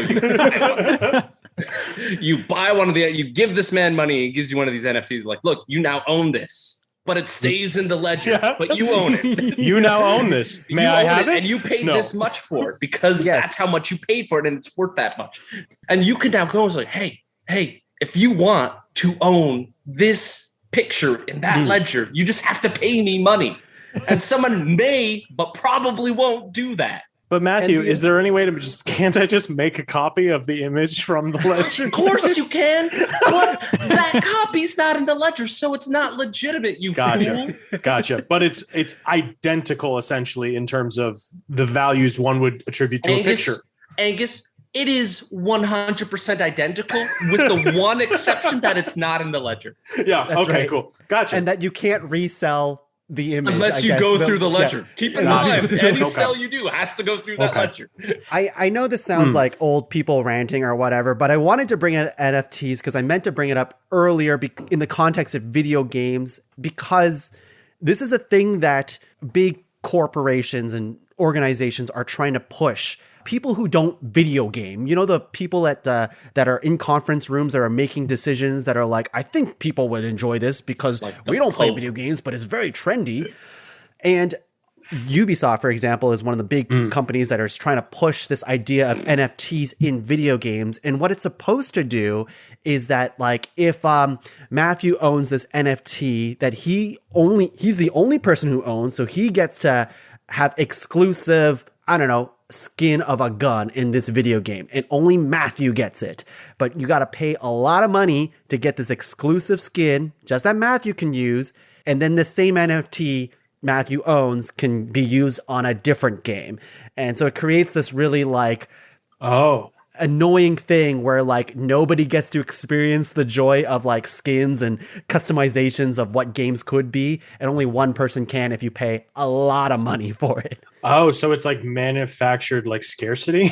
That is 100% what it is. And Oh, okay. It's crazy. Then it's stupider than I thought it was even. That's It's great. very stupid in the context of video games and even outside of that, obviously. I love that idea of like, oh, I've got this skin that I associate with my player profile, and I can put it on the car I'm driving in this Ubisoft game, or the gun I'm using in this game, or the sword in this game. I like that idea, but like, I don't think it should cost me an arm and a leg for it. No. Just put it in the With game. the magic of NFTs, it can. Exactly. We found a way to monetize imagination. The last part, capitalism wasn't able to touch. Fun. It's finally wormed its way in. Yeah. I'm very curious as to what next year in video games will be with this kind of thing, but it sounds like by and large, the people who make video games and the people who play video games don't want anything to do with NFTs, and they have completely like pushed back on companies even trying. There was a big game, I forget what it's called, coming out that Stalker. That's the one. Stalker 2 or 3. Chernobyl, like the one? Yeah. No. They came out with a statement being like, guess what? We're putting NFTs in our video game. Ugh. And everyone's like, what the fuck? Yeah, And if then you they own put- the NFT at the time of like validation or whatever you want to call it, then that owner of the NFT would be put in the game. Yes. As, is as an stupid. NPC. Okay. And it got scrapped within a week of its announcement because turns out people hated it. Yeah. Well, Anyways. Tung, before we can move on to the next year of games, we have to wrap up and we have to put a ranked bow on last year's games. And I really wanted to bring that up because it got the fuel in me to argue with you guys. Yeah, it now got that you I'm really mad at riled up. NFTs, I'm Yeah. treating you guys as NFTs, and I'm going to fight you to the death about it. So Okay. here we go. NFTs stand for I'll no fun times. I'll sell myself to you, quote unquote, but you don't actually get to touch me or get a do copy anything of with it. me. But yeah, you Okay. can have a picture of me, I guess. I already do. Okay. Oh, so- that's true. I forgot about those. Yeah, well, you shouldn't have you shouldn't have put it on the internet. Okay, so Okay. what we have is Inscription, It Takes Two, Returnal. We have Guilty Gear Strive. We have Metroid Dread, Loop Hero, Age of Empires 4, Unsighted, Ratchet and Clank Rift Apart. We have Resident Evil Village, Rift Breaker, or I think it's the Rift Breaker, It is the and Rift then Breaker. Psychonauts 2. Looking at this, I feel like I kind of was saying earlier that this was like an indie year, and I feel like that actually kind of played out here. I feel like we've only got like 4 like AAA games here, like Metroid, Ratchet, Resident Evil. Returnal, is that Returnal, AAA? Yeah, that's it was. AAA. It was marketed as AAA. Oh, okay. Yeah. Age of Empires 4 was the other one. And then like I didn't think I feel like not. Psychonauts 2 is just shy of it. Guilty Gear as well, even though highly polished. Interesting. It Age of is Empires 4 is a interesting. pretty small studio. Microsoft? You know, the underdogs. Okay, how about we go with just starring a nomination that isn't one of your own, and we'll go from there. I'm sure there'll be a lot of conversations about every single one of these games, at least a little bit more before we completely cut any. But we'll just start with Angus. Do you want to star one that's not your own? Oh, yeah. I'll take an easy one off the table. I'm going to star Inscription. Amazing. Yeah. Matthew, you want to star one? I want to star Metroid Dread. Okay. Ethan. I'm going to star Age of Empires 4. Ooh, that's fun. Oh, amazing. I'm going to start It Takes Two. Yeah, buddy. All right.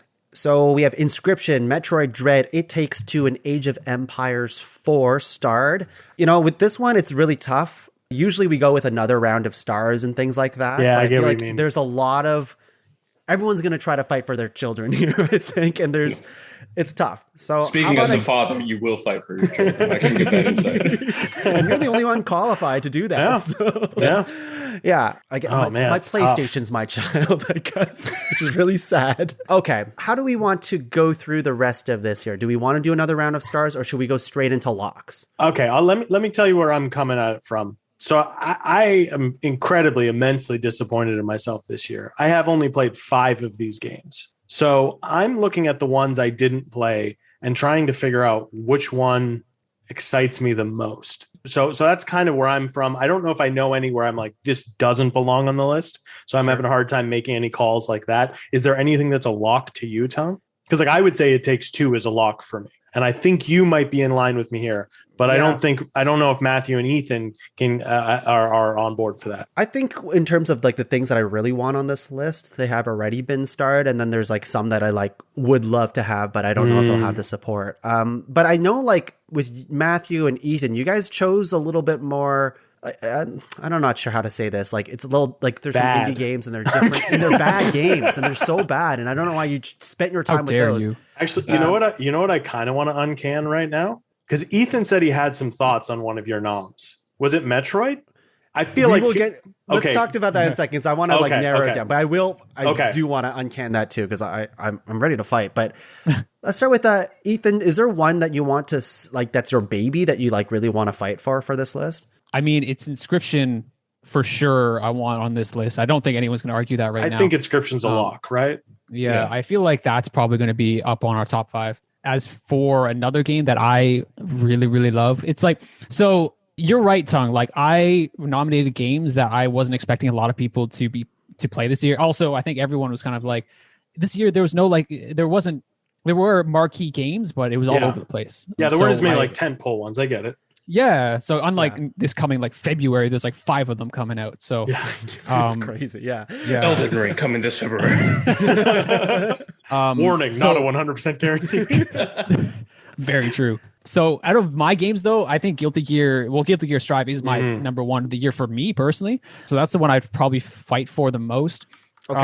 I don't know. I almost feel like I could like take myself out of this race almost altogether with any of my nominations. Like, unfortunately, like I just don't know if I'm the only one going to be fighting for them, you know? So I think, I've played Psychonauts as well. So like, and you've made really good cases for the games that you have brought up. So, and I really like representing like this group's list too. Right. You know, so like if there's one that like Guilty Gear, if you really feel that passionate about it, I think we should, it's fine. I'm into it. It looks cool as hell. Yeah. Cool. And I like, and I'm always like a big, when it comes to these Game of the Year lists, I like getting like a variety of genres on there. Yeah. And like a one-on-one fighter, very like, I feel like that's very different than everything else on the list. Yeah. I'll just say too about Guilty Gear. Well, Guilty Gear series, I think it's been infamously hard to get into. It's been one of the tougher games. A lot of the characters have tons of moves. It's intimidating. It's intimidating. It's a great way to use it. I think that's a lot of people's opinion of it. Guilty Gear Strive, they really changed the formula on this dramatically. I bought Guilty Gear Xrd and played for 15 minutes and knew exactly like this game is fucking crazy. Like it's super, just like there's so much stuff to know. There's so many moves. All the moves like combo into each other. It's insane. Like the combos in that game and chaining and Gatlings is what they call it is amazing. In Strive, they really strip that down, but they do some other things to like offset that. It makes it easier for people to get into it. The combos are shorter, so you don't feel like you're getting juggled for like 15 minutes up in the air in these like anime fighter games. They have a wall break mechanic in the sense that if you take too much damage in the corner of a, fighting games, if you get into the corner, you kind of fucked if the other opponent's just like pressuring you and everything like that. They'll break the wall and you get reset to like the middle. There's a stage change. You get reset to the middle. So you have like a better chance of like of neutral fighting and jumping around and stuff like that. They just do a lot of smart things, or a lot of cool things, I should say, to make it easier to get into. I guess people who know the series better than me were saying like this is more akin to like a Street Fighter version of Guilty Gear, but still having that Guilty Gear core, like your Roman cancels to, make changes to your moves to like have them recover faster or slow down your opponents so you could, figure out what they're actually trying to counter your move with so you can counter that. It's just like, it's super sick. And like I said, the characters are some of the most just bonkers characters I've seen in a fighting game. Soul bad guy. That's my favorite Guilty Gear character. Sounds like a character from our show. There's like a scarecrow in this game that gives people bad haircuts. I jive with that. Oh man. I think you were saying earlier, Matthew, that it's dripping in style, and I definitely get that from like watching it. Sorry, Ethan, what's your character you're liking? Oh yeah, well, my main was Milia Rage. She's just like some hair assassin. Her hair is like it's like magical, so she throws out hairs of disc and you just get mixed up from there. And there's another she's like guy Bayonetta. Basically. Yeah. There's another character, Potemkin, who's a grappler. It'll just like jump you and then rocket booster you and the character up to heaven and then fucking German suplex you down onto the earth again. That's amazing. It's sick. I just love this game. So Is there a campaign in this game at all, or story mode or anything? there is a story mode, but that's also another sick thing. Is like there's no gameplay. It's just an anime. It's like What? 6 hour anime. Yeah. There's no gameplay? Like There's no campaign that you fight in. It's just you watch an anime. That's a choice that I very really interesting. appreciate. Is the anime good though? It's fun. Yeah. It's an anime. Okay. There's also the DLC season pack. So there's 1, 2, 3, 4, 5 characters coming out for this DLC. 3 have already come out. 1 has been announced. And then the last character is there's a new story. There's another anime I'm going to be able to watch. I love the idea of this, just like experience the story, but don't play it. Exactly. You're just gonna You can watch it. watch. With one Guilty Gear purchase, you effectively get a Crunchyroll subscription. That's a pretty good deal. Yeah. Yeah, that's pretty good. It's a I'm pretty into good it. game. I played one Guilty Gear on the Dreamcast way back in the day, so Oh, I'm wow. somewhat familiar You're with an the expert. characters. Yeah. I'm an expert, and I really liked. I've always kind of liked Guilty Gear. Like I love anime, of course, and the style, and it just seems really fast and kinetic. But I'm just really, really, really bad at fighting games. No matter, Yes. I tried all of the big ones that I should be good and I mean, you're decent good at at. Smash. Yeah. Yeah, doesn't count. That's fair. I don't. I also don't think of it necessarily Mario as a fighting Party. game. But like, Platformer fighters, they're fighting games, but there's a different technique to it. yeah. you know? Like, But Guilty Gear is definitely one of those games that I've always wanted to get into when it comes to fighting games. It's the one that's always piqued my interest because it reminds me a bit of Marvel vs. Capcom, yeah. just Right, in terms of like the anime aesthetic. Sure, But yeah. it's got Do sick you music. feel like, Ethan, that anyone who's playing online now are just like really good people, or like if I were to play today, would I just get fucking stomped? Because So you might. I think that's Yeah. it's been out long enough. I think it came out in July. sure, yeah, Or April, I forget now. But in the ranking system, it's like a tower. So you play everyone starts at floor 6. And then you play games against people on floor 6, and then it adjusts you based on if you're losing a lot, it'll bump you down floors or move you up if you're winning a lot. And then when you get down in those lower floors, it's like, okay, you're playing people of your same skill level. Unfortunately, the ranking system isn't very great because at those lower levels, there's less and less people. So you really don't get to improve yourself a lot if there's not enough people to play with. And then in the park, everyone in the park is just who's just been playing fucking like 24/7. They're just there to fucking stomp you, basically. So it's tough. It's tough with fighting games in general. That's like always been a thing, right? Yeah. You kind of need friends who are willing to play it, or like a community who are willing to like teach you. And I guess that's true with any game that you spent, like Yeah. Apex, for example, or like Sure, any of those totally. games that like when the game comes out, everyone's playing it, and then you can win some, but then like the people who stick with the game later, it's just like, oh, they're just the people who've been playing this game forever now, and Absolutely, yeah. I'm just gonna suck. Matthew, is there a game on your list or the list as a whole that you really want to fight for to be on this list from what we have left? I'd like to talk about Returnal more. Okay, do it.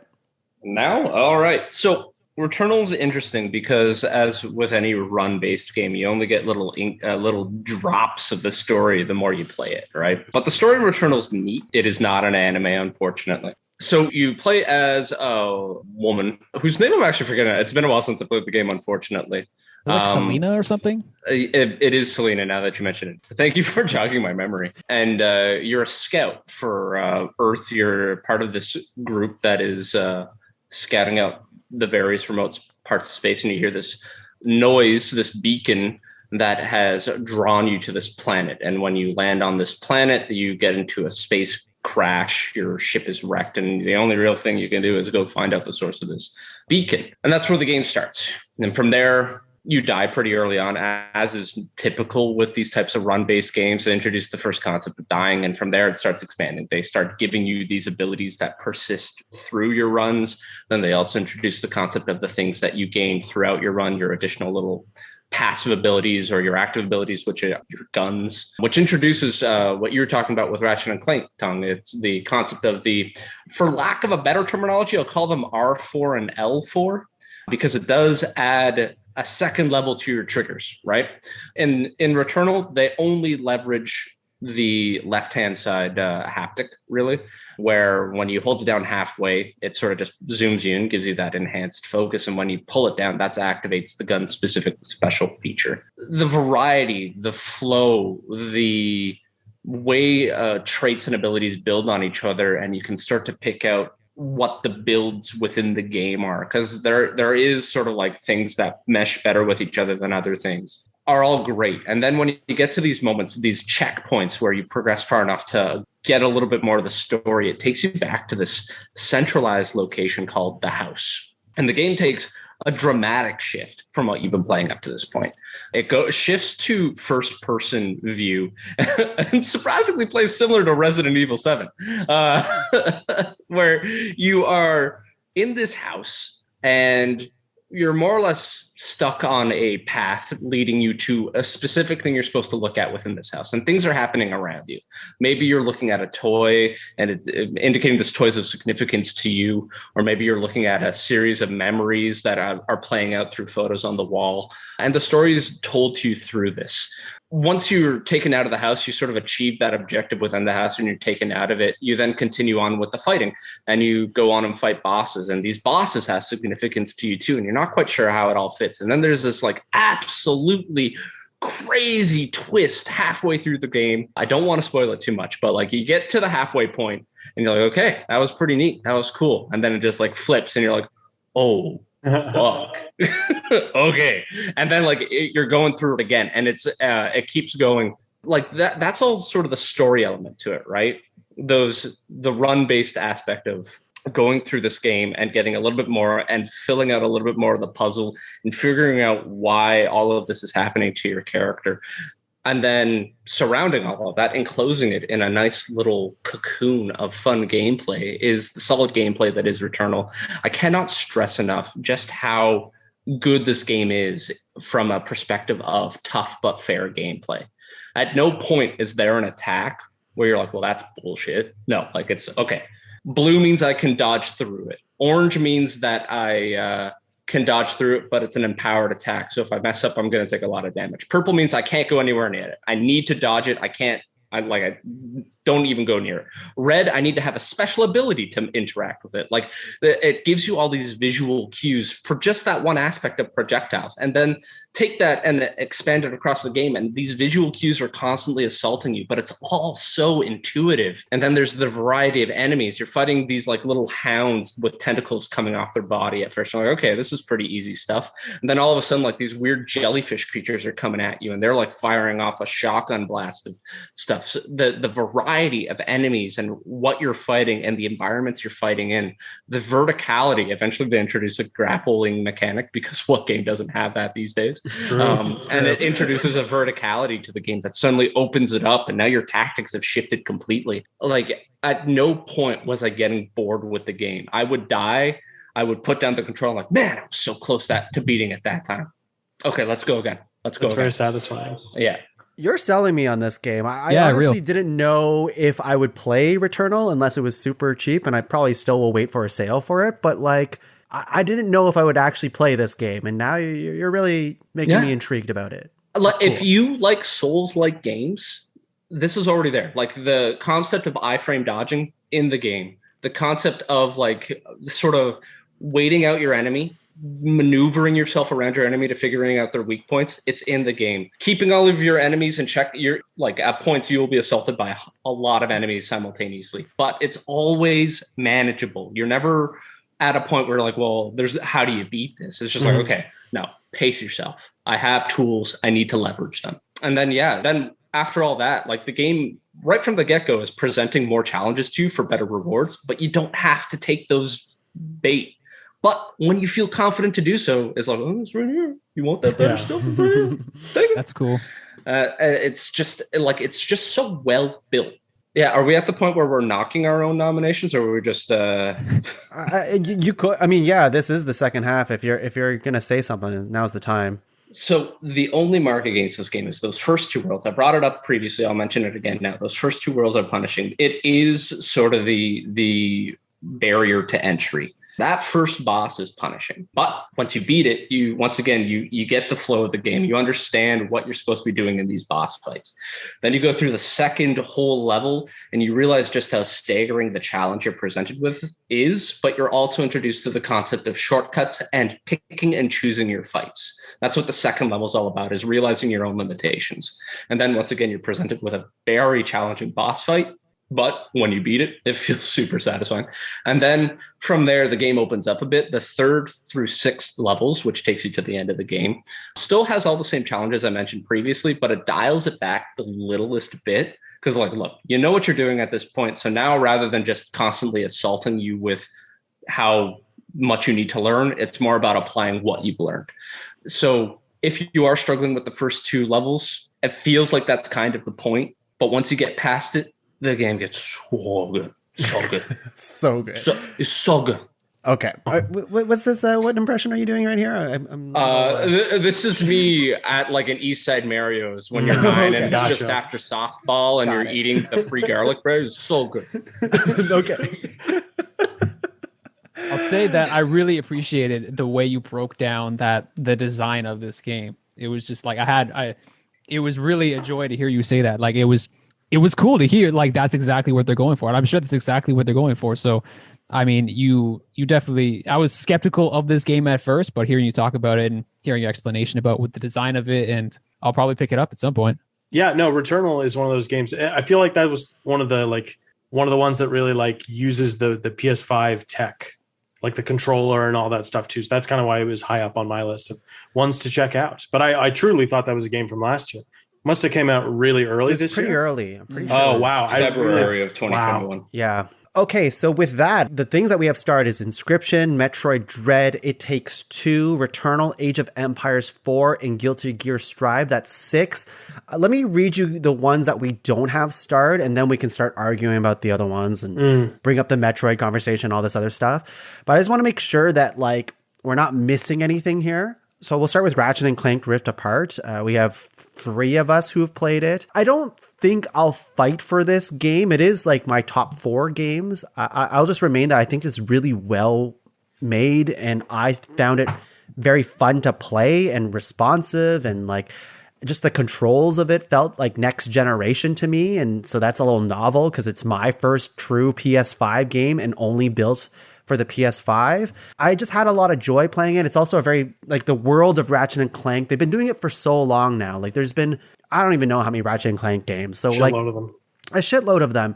So you assume that there'd be kind of like a diminishing returns on Ratchet in the series and things like that. And mind you, if I only played one other one of them, the PS4 remake of it, but like the differences between that version and this one, I felt was very, very noticeable in a way that really made me, I was playing another game. Actually, I was playing Psychonauts 2 for a little bit, just trying to try it out, but it always made me want to go back. I was still trying to finish Ratchet, and the difference in gameplay with those 2 games that I think are really great is night and day for me. Like I just felt like I was just having more fun playing Ratchet and Clank than I was with Psychonauts 2, where with that game, I appreciate more of like the imaginative level design and like the characters in that thing, where in this game, it's just like, look how fucking pretty it is and look how well it controls.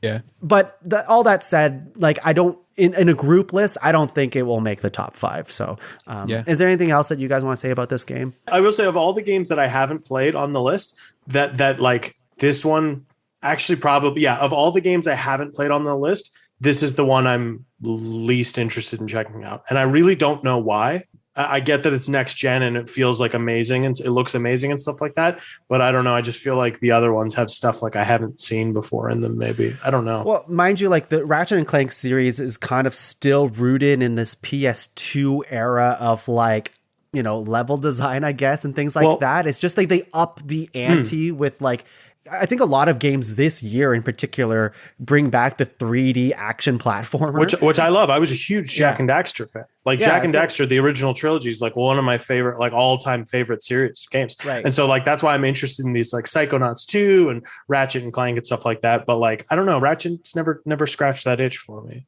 Yeah, I really, really enjoyed it. Ethan, what did you have to say about it? Yeah, well, I liked playing Ratchet and Clank.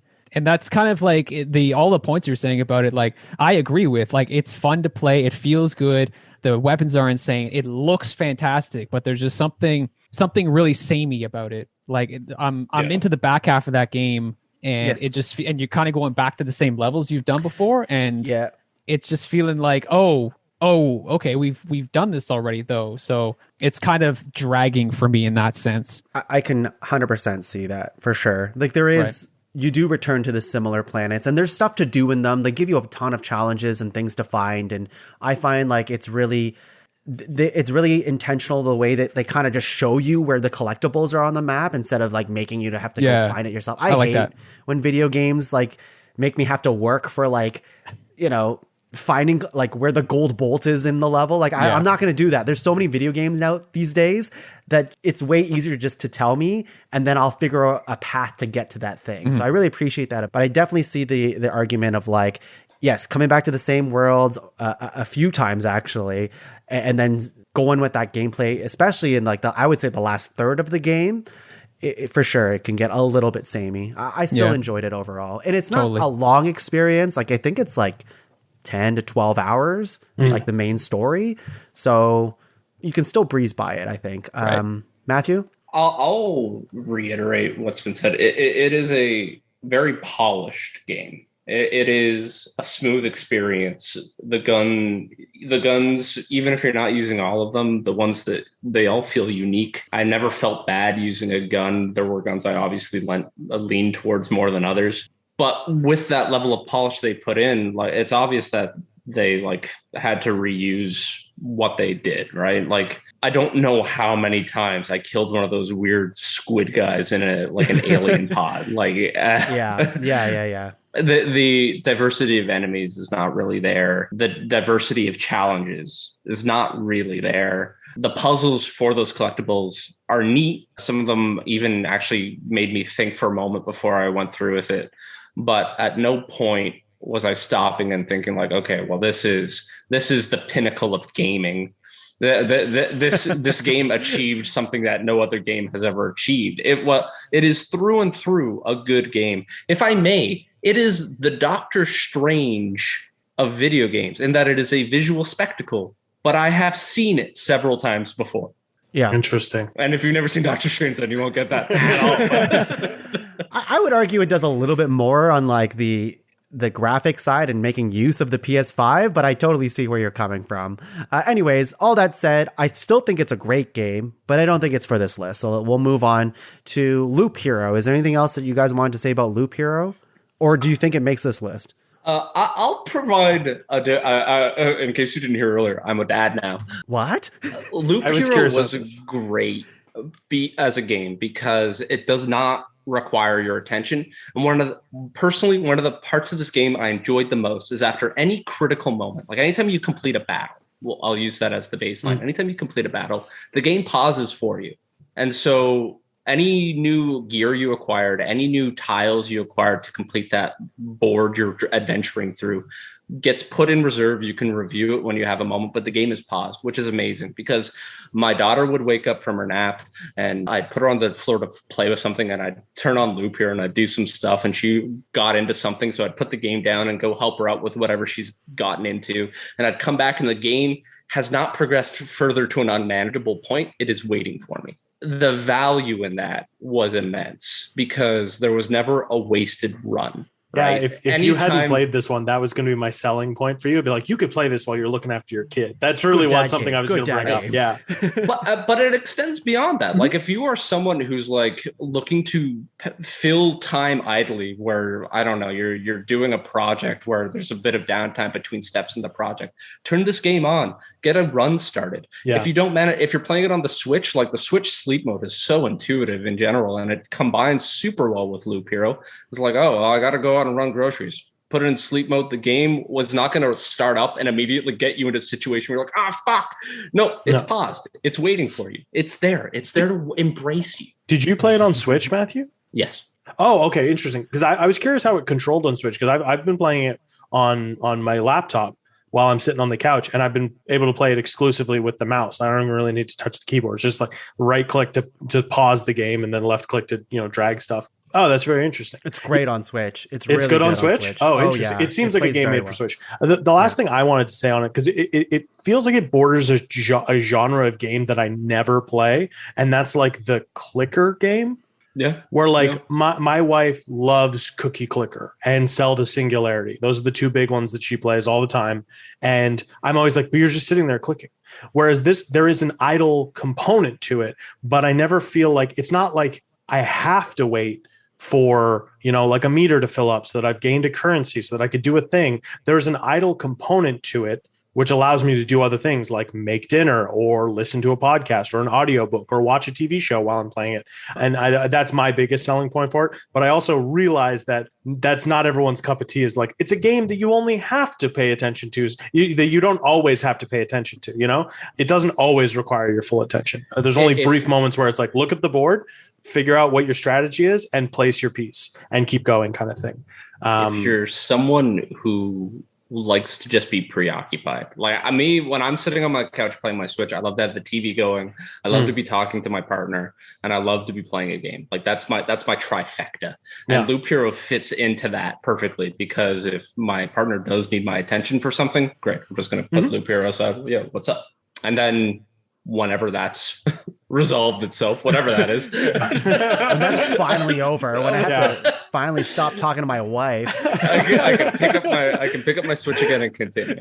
That's an excellent way of putting it. It's a game that fits into your life, rather than you having to shape your life to make time for that game. And especially since we had like this like homework like phase of like, we got to get a bunch of games done. It was nice to have this one where I just kind of kept being like, oh, I'll throw this one on for a few minutes. But yeah, I'm also get that that's not everybody's thing. Yeah. Ethan, out of all the, like, you haven't played it, right? So no, yeah. Does this entice you at all? Like this type of game? It's okay I'm to say still, no. I don't know. It's not really selling me, to be honest. No, that's fair. Yeah. I love the art style though. I really enjoyed that. It's almost like this grimy sort of like this pixel art kind of stuff, which is great. NES type stuff going on. Yeah. But other than that, like I think it's too passive for me for that kind of style of game. Yeah, there can be, but not always. There can be several like minutes of just like you're just watching it, kind of like an anime, and you're not doing anything. It's just an anime that you're watching. but like where you just watch it play itself for a little bit, which I understand is not everybody. It's not even my cup of tea. Like if someone sold me on a game where it's like the best part is you don't even need to play it.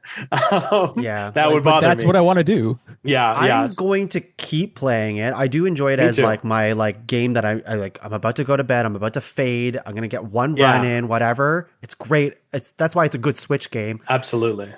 And I'm not as far as you guys, but I am starting to feel that, like, again, at the 5 to 8 hour mark, a lot of the runs, even though I have different classes, even though I have different things that are being unlocked, the beginning of those runs are very similar. That's fair. With the cards that I have right now, and I know I'll get more, but I know I've experimented with a lot of these combinations. I know there's synergies that are going on, but I feel like I felt and got them all of where I am right now.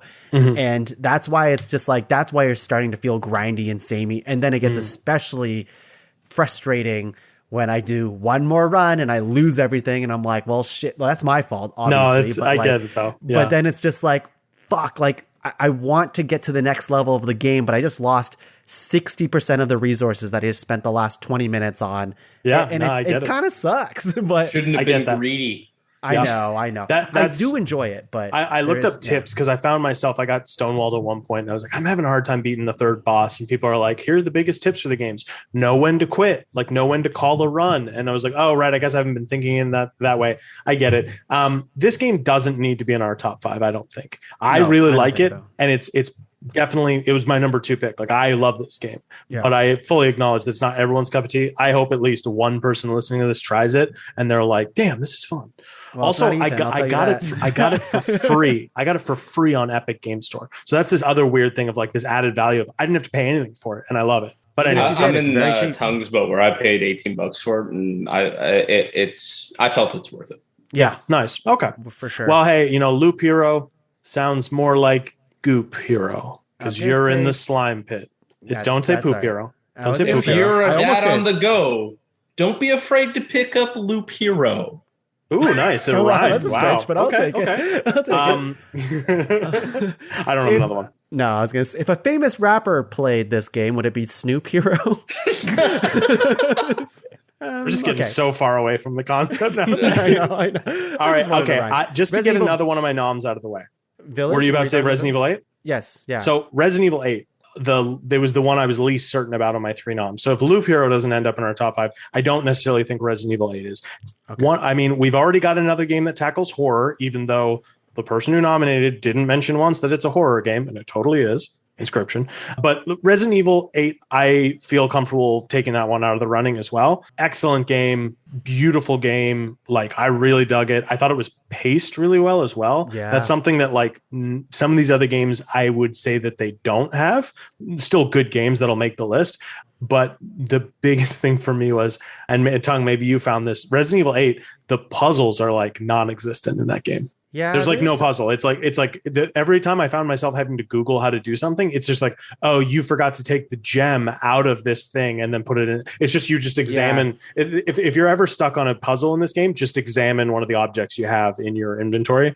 I still had a blast playing it though. Like, I really liked Resident Evil 8, and I can't wait for 9. All that stuff. I wonder if it'll be first person still. Who knows? It will be, probably. You think so? Yeah. Like, I think it's a good direction that they're going on with Resident Evil, and I hope they continue. I'm pissed about Resident Evil because there's a grenade launcher in that game that I completely glossed over, and I kept getting ammo for it. And I hate that the game didn't like force me to get it. Oh, I'm trying to think. I feel like it did, because you need it. I feel like you need it to be one of the bosses. I beat the game without it. Oh, wow. Okay. I beat the game without it, and I don't feel good about it because I'm like, I can't wait to get this fucking grenade launcher. It's going to be dope as shit, taking down these crazy ass bosses. Yeah. And I never got it. And that ending, Dark Souls player in you. That's the willing to strive against. That ending though, Tung. Yeah. Wild. Anyway. Yeah, it is. I also agree with everything Angus said, but we don't have to dwell with that anymore. More like Resident Evil 8 spillage. Okay. Spillage. Is my mic on? Spillage. I said spillage. There we go. People should buy it, but people should buy it probably at a reduced cost, I think. Yeah, did you not like the runtime?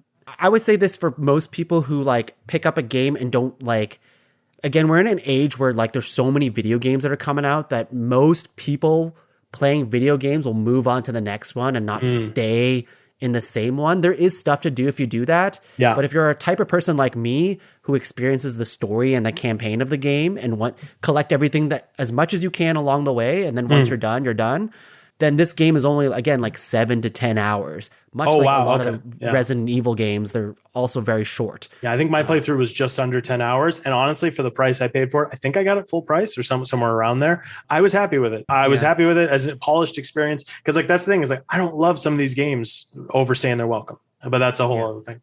Yeah. Library. Anyway. Library. That's where I got my Resident Evil. The Rift Breaker. Oh, I know. I really want to play. I really want to play Rift Breaker. Is it staying on the list? It is not. And that's because I'm now at the late game of this game. That's where I'm at. I have not beaten it, unfortunately. And that is through no fault of my own, because the biggest gripe I have with this game is some late game pacing issues. There is a research component to the game, both a passive and an active research component. The passive one is just the kind of like Factorio, where you're like, I want to research this next thing. And then you queue it up in your laboratory, and then you build more laboratories to research it faster. That part's fine. The active research component is neat on paper, poor in execution, because you have to find the thing you want to research, and not every single instance of that thing you find is researchable. A good example is I had to find a tree, and I had to research that tree.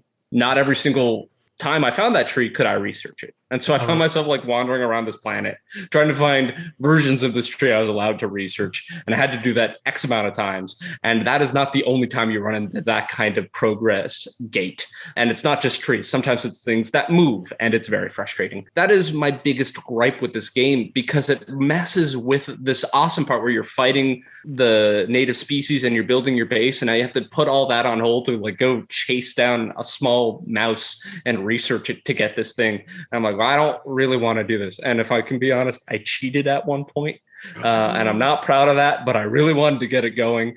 So it doesn't need to be on the list. Don't let what I just described there deter you, because if you are smart and actually paid attention to what the game is telling you to do, you would have been doing that research all along and not waiting until this late point in the game. So that's kind of on me. Nonetheless, on that really quickly, the idea that that you cheated, quote unquote, to finish the game. I really wanted to put forward that I think in this day and age, like looking something up, I guess, like I don't feel guilty about that anymore. I used to be like, oh man, if I look something up, someone's gonna make fun of me. They're gonna be like, I legit cheated. I console commanded. I input console commands to like debug spawn this thing. Amazing. So I think if you need to do those things to get the most out of the game that you purchased and you're spending time with, and like when I bang my head against a thing, I'll give it an honest shot. But eventually I'm like, fuck it. I don't want to spend another hour just doing this.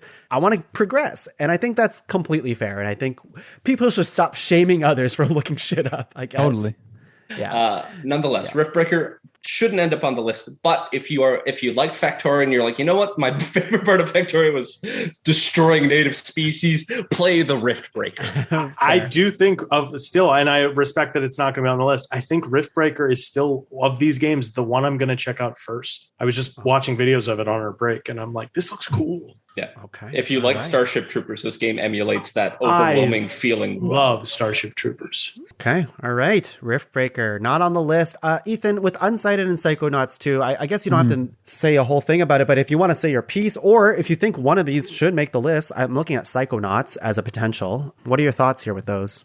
I mean, right now what we have: Inscription, It Takes Metroid Two. Dread, It Takes Two, Wait, we only have, we have 5. Returnal, Age of Empires 4, and Guilty Gear. and Guilty Gear, yeah. I don't think I'm going to win fights for Unsighted, especially when no one else has played it. I really love that game, and I hope, like my pitch earlier, like made people interested to play it and try it out. Oh, I'm gonna play because it. Yeah. because I think everyone on this podcast and people listening would really enjoy it, and also could support like a smaller indie studio too. So that's great. Yes. Psychonauts 2, it's kind of like Ratchet & Clank. It's the action platformer and stuff like that. For me personally, I found I could get through Psychonauts and not feel that sort of draggingness that I'm feeling right now with Ratchet & Clank because of the level design and the sheer imagination of it. I was always excited to get to a new level. And they seem to never do the same thing twice, which was fantastic with that stuff. The drag, though, is the combat is a little weird. It's not the most fluid, unlike Ratchet, where the combat is great and it looks fantastic. So if we're not going to put Ratchet, I don't think we're going to put Psychonauts on that list. It's so hard because it's the game that I was like doing my best work to finish before this podcast. And I really, really wanted to love Psychonauts 2 with everything everybody has been saying about it. It is on my top 10. I still appreciate so much about this game and so many parts I love about it that we've already talked about to death at this point. But the things that I don't like about it really stick out to me. And that is, the clunky combat. And I would use the word clunky. Like it doesn't feel great, I think, to get into encounters. I think there's not enough to it. And like in Ratchet and Clank, I was talking about this earlier, you have this weapon wheel that opens up instantly and you can switch between things and it's very seamless to get to the next thing. In Psychonauts 2, you program 4 abilities to your shoulder buttons, and anytime you need to switch to another one, it's kind of a process. Like you press the D-pad up and you kind of have to like kind of use this circular menu, not completely, I guess it's radial, but it's much slower to get to the next ability to switch over, which in considering how fast those encounters can be, it's kind of like, well, I can switch or I can just steamroll and just kill them and I'll eventually beat them anyways. And I also found like a lot of the platforming in the game also clunky, to be honest with you. There's times when I would try to jump on a rope and I would miss it, or I would try to get through some things and for whatever reason I fall down. And a lot of times I felt like I was fighting the controls to get to the next moment in the game, platforming from moment to moment. And I just wish that platforming in the game was better because there's just so much cool shit going on in this game that it brought me out of it a little bit. I'm going to finish it. I am enjoying it. But between the combat and the platforming, which are like key pillars to this game, it's weird that it wasn't better. even like upgrade system in this game is kind of weird. Like you're able to buy these pins that give you special abilities that like increase your abilities, like your psycho pyrokinesis or like your levitation abilities or like your melee or whatever it is. But you can only equip 3. Like you can buy like a bunch of them, but you can only have 3. And it feels like really why? Like make me the most powerful character you can possibly be at the very end of the game, because that's what I like. Totally. But it feels very limiting in that way. And it's not very Dark Souls of you. Yeah. The game's not very Dark Souls and in general. So. But I would say the story, the characters, everything that Ethan said before, it's definitely worth checking out. But in terms of playing the game, I didn't have as much fun with that part of it. Okay, so what we Psychonauts 2, more like Psychonaut going to be on the list. Matthew's been waiting for that. I can see it in his voice. I do appreciate it. Okay, so we have Inscription, Metroid, It Takes Two, Returnal, Age of Empires, and Guilty Gear Strive. That's 6. So we got to cut one, and then we can start arguing about the other ones. I mean, so I'm going to make a bold move here. Now, Returnal is a game you should check out. 100% is a game you should check out. But it is a game that is sort of set aside for a particular type of gamer. You have to like difficult games to want to play Returnal. And if you're not in the mood for a game that is like, there is no difficulty setting change on Returnal. It is like you're playing Returnal. Yeah. So if that's not your cup of tea, then this game, unfortunately, is not for you. Like this is a Dark Souls type game, but I would say it's even more Dark Soulsy than Dark Souls because there's not really alternate play styles because it is a run-based game as well. If you are only given a certain type of gun on your run, well, that's what you're stuck with. You're not able to default to your comforty blanket of I always use this type of build when I'm playing this game. No, you get what you got and you got to play with what you got. So to that end, Returnal, probably not the game of the year. So while I want to see it at the top. I want to see it at the top. It doesn't have to be on the final top 5. I was going to say, sorry, go ahead. Oh, I was going to say like, I like Age of Empires. I don't know how you feel in comparatively to Returnal. Age of Empires, I played, but not like a crazy amount. Like I really jumped in for a bit, played a few matches, and like, wow, this feels like Age of Empires 2, and then haven't touched it since. So, and again, like Returnal, it's like it's a specific kind of game for a specific kind of gamer. Do you like RTS? Do you have an affinity for Age of Empires 2? Do you like? So I don't know. I feel like your arguments are more compelling for Returnal than Age of Empires. So to stick with Age of Empires for a moment, and I'm going to sort of lean on Guilty Gear for a moment, because you mentioned when Guilty Gear released, it had a limited roster of characters, but now they've got a DLC pack that's expanded the roster of characters. I feel like Age of Empires 4 is at that point where it's waiting for its next release, its next roster of characters, its next roster of civs to release to expand it. And to that end, it feels like Age of Empires 4 is currently just like a dip of the toe in what the game could be. Sure. And to that end, there's so much more to what this game could be than what it currently is. So I feel like it's a really solid foundation. Yeah, absolutely. When I look at those 6 games, and I couldn't quite put my finger on it because I haven't played all of them, but Returnal was the one that I kind of zeroed in on right away as potentially not needing to be in the top 5 as well. Kind of in line with what Matthew was saying. That being said, I still really want to play it. Yeah, that's the thing. Like I probably lean where Ethan was alluding to earlier, like your pitch on Returnal really wanted me to play it, where your pitch on Age of Empires, which I do want to play, I like RTS games and stuff like that, didn't really seem to me that it was, I don't know, breaking new ground, I suppose. I know there's some unique stuff with all 10 factions, civilizations, whatever you want to call them. Like that sounds cool, but I'm not sure what else it is. And, the idea that like the game is a good foundation of like where it can be, we don't actually know what that is, right? So like it's hard to really project how good the game will be eventually. Like, I just wondered, like, is Age of Empires base game better than Returnal base game, I guess? I would say Returnal is the most complete Returnal is going to be, and it is a good game. That like you play Returnal and you won't feel dissatisfied. Age of Empires 4, you'll play and you're like, okay, I can't wait to see what they do next with it. So to that end, I feel like maybe I've changed my own mind, or you guys have changed my mind. I don't know why I'm like, I did this. You guys have changed your mind. Get Age of Empires 4 out of there. Oh yeah, okay. Give us Fair some enough. credit here. The only point for Age of Empires staying on the list I was going to make was that it's nice to have an entry on the list. But I guess some of the other ones could potentially be this of just like it's a return to form for a series. It's the third one people didn't really like that much, and this one it's kind of back to where people wanted it, and that's just a good thing. Like a game, like a sequel, doesn't always need to reinvent the wheel. It just needs to do it.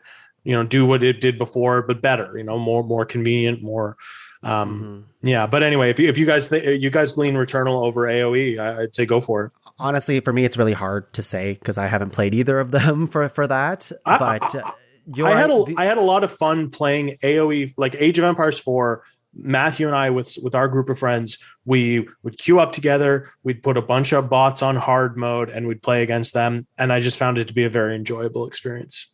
It was a good group game to play. But Matthew, I'll give you final word on this, I guess. I'm going to stand by what I said earlier. Returnal is a complete experience, and it is a good one. Age of Empires 4, still a good experience, but when I finished playing it, I was thinking, well, I can't wait to see what they release next for it.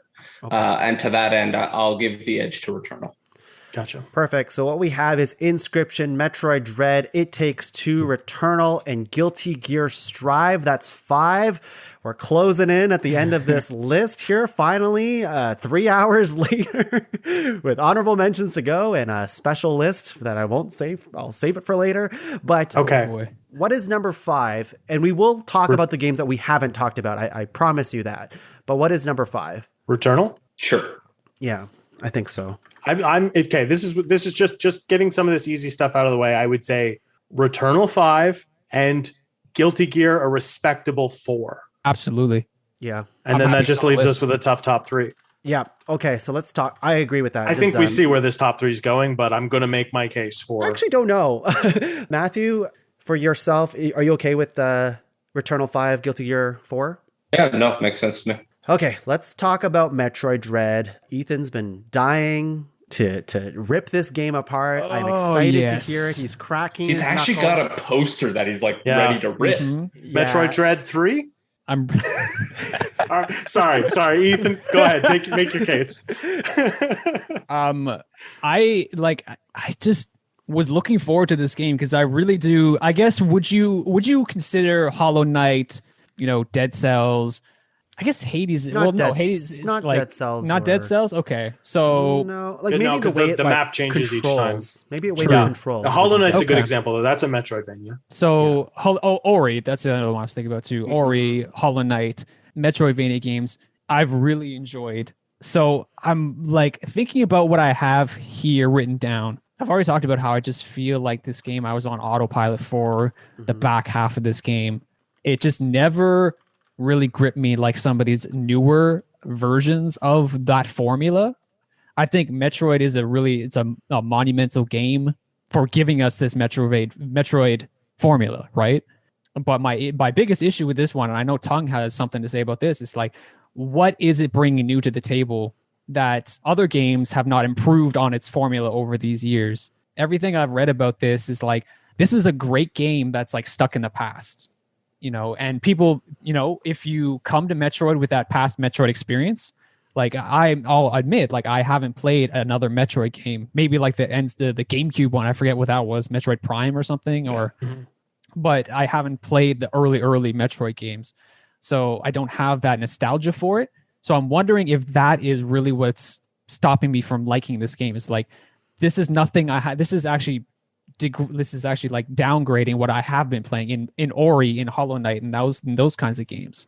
So I guess, what are your thoughts for that? For myself, I have, I mentioned earlier, I don't have the deep love of Metroid, so I'm right there with you. I love this game without having to, play those other. I haven't even played Metroid Prime. I haven't played any of those games, but with this one, I really was attached to how fluid the game was. And Matthew mentioned this, and I think Returnal, he was talking about this idea that any mistake is your own and not the game's fault. I really felt it in Metroid Dread, where I was mostly just any mistake that I met with an enemy or a boss fight was just me needing to meet that challenge better, I guess, and learning from those mistakes and learning how to parry and learning the patterns to these bosses and things like that. I do agree. Like, I think it's intentional, to be honest, this idea that like it's stuck in the past. I think it's more like a love letter to what those Metroid games were in the past. So this idea that they don't completely handhold you through situations, like the map itself is good enough where you can figure it out. If there's like some blank spots in the map, then you're able to navigate it and figure out where to go next. But it doesn't say go here next, which I appreciate about it. It adds a little extra challenge to the game. Right. Even discovering the puzzles element of it as well, and like discovering these areas, like in Metroid, from my memory of Metroid and in this game, you kind of just have to, if you get stuck in a room, try shooting around the room to like, and you'll be surprised that like some areas just start crumbling apart, and then you get to access that new area. With this game too, like what I really like is just the quick drips of new abilities that are constantly happening. You are constantly being upgraded as Samus from like, she's already pretty capable at the beginning of the game, but within an hour you get a new ability. Half hour later, new ability. Like it just keeps building and building and building. And yeah, I don't know, Matthew, do you have anything to add to that? I've played every single side scroller Metroid game, with the exception of the DS ones, but the DS ones were mostly remakes anyways. But the Metroid Dread was interesting because of this new element of the Emmys. The Emmys added this, this was something they introduced in Metroid Fusion with the Sa-X enemy, which was this enemy that would appear from time to time. You couldn't really fight it and it would pursue you. But those moments were brief, and like they didn't really use it to the full extent. And I believe the Emmy is the evolution of that mechanic. And the really fun part was that when they present an Emmy, you eventually figure out how to defeat them, which is cool. But they don't always make you defeat the Emmy the minute you encounter it. There's a number of these Emmy enemies that you'll run into, and then you have to come back to later. But when you come back to it later, you have more abilities and you feel stronger. And that's the cool part that Metroid Dread did, is that those early parts of the game where it earns its little name there of Dread, you do feel like, well, I don't know how I'm going to beat this bad guy. Like I'm so weak and I'm so squishy and I don't want to do this. And then later on you come back and you're like strong and you're like going through these enemies. And sure, this Emmy guy's still going to take you out if he gets a hold of you, but now you have this whole new armory of weapons at your disposal that you can use to turn the tide in your favor just a littlest bit. Those were moments of triumph that really struck a chord with me. Overall, though, there are enough fiddly moments, once again with pacing, where you'll be retreading through a level because now you have these new abilities, you can reach these inaccessible parts. But as Tung said, it's not always evident what these inaccessible parts are. So you're having to like take a pause and like shoot all the corners of the room. It's like, okay, well, it's not this one. You go to the next room, try to find the weak point in the room so you can progress. When you do run into these moments, it's frustrating. And you're like, I just want to get back to the fun part where I'm being a badass.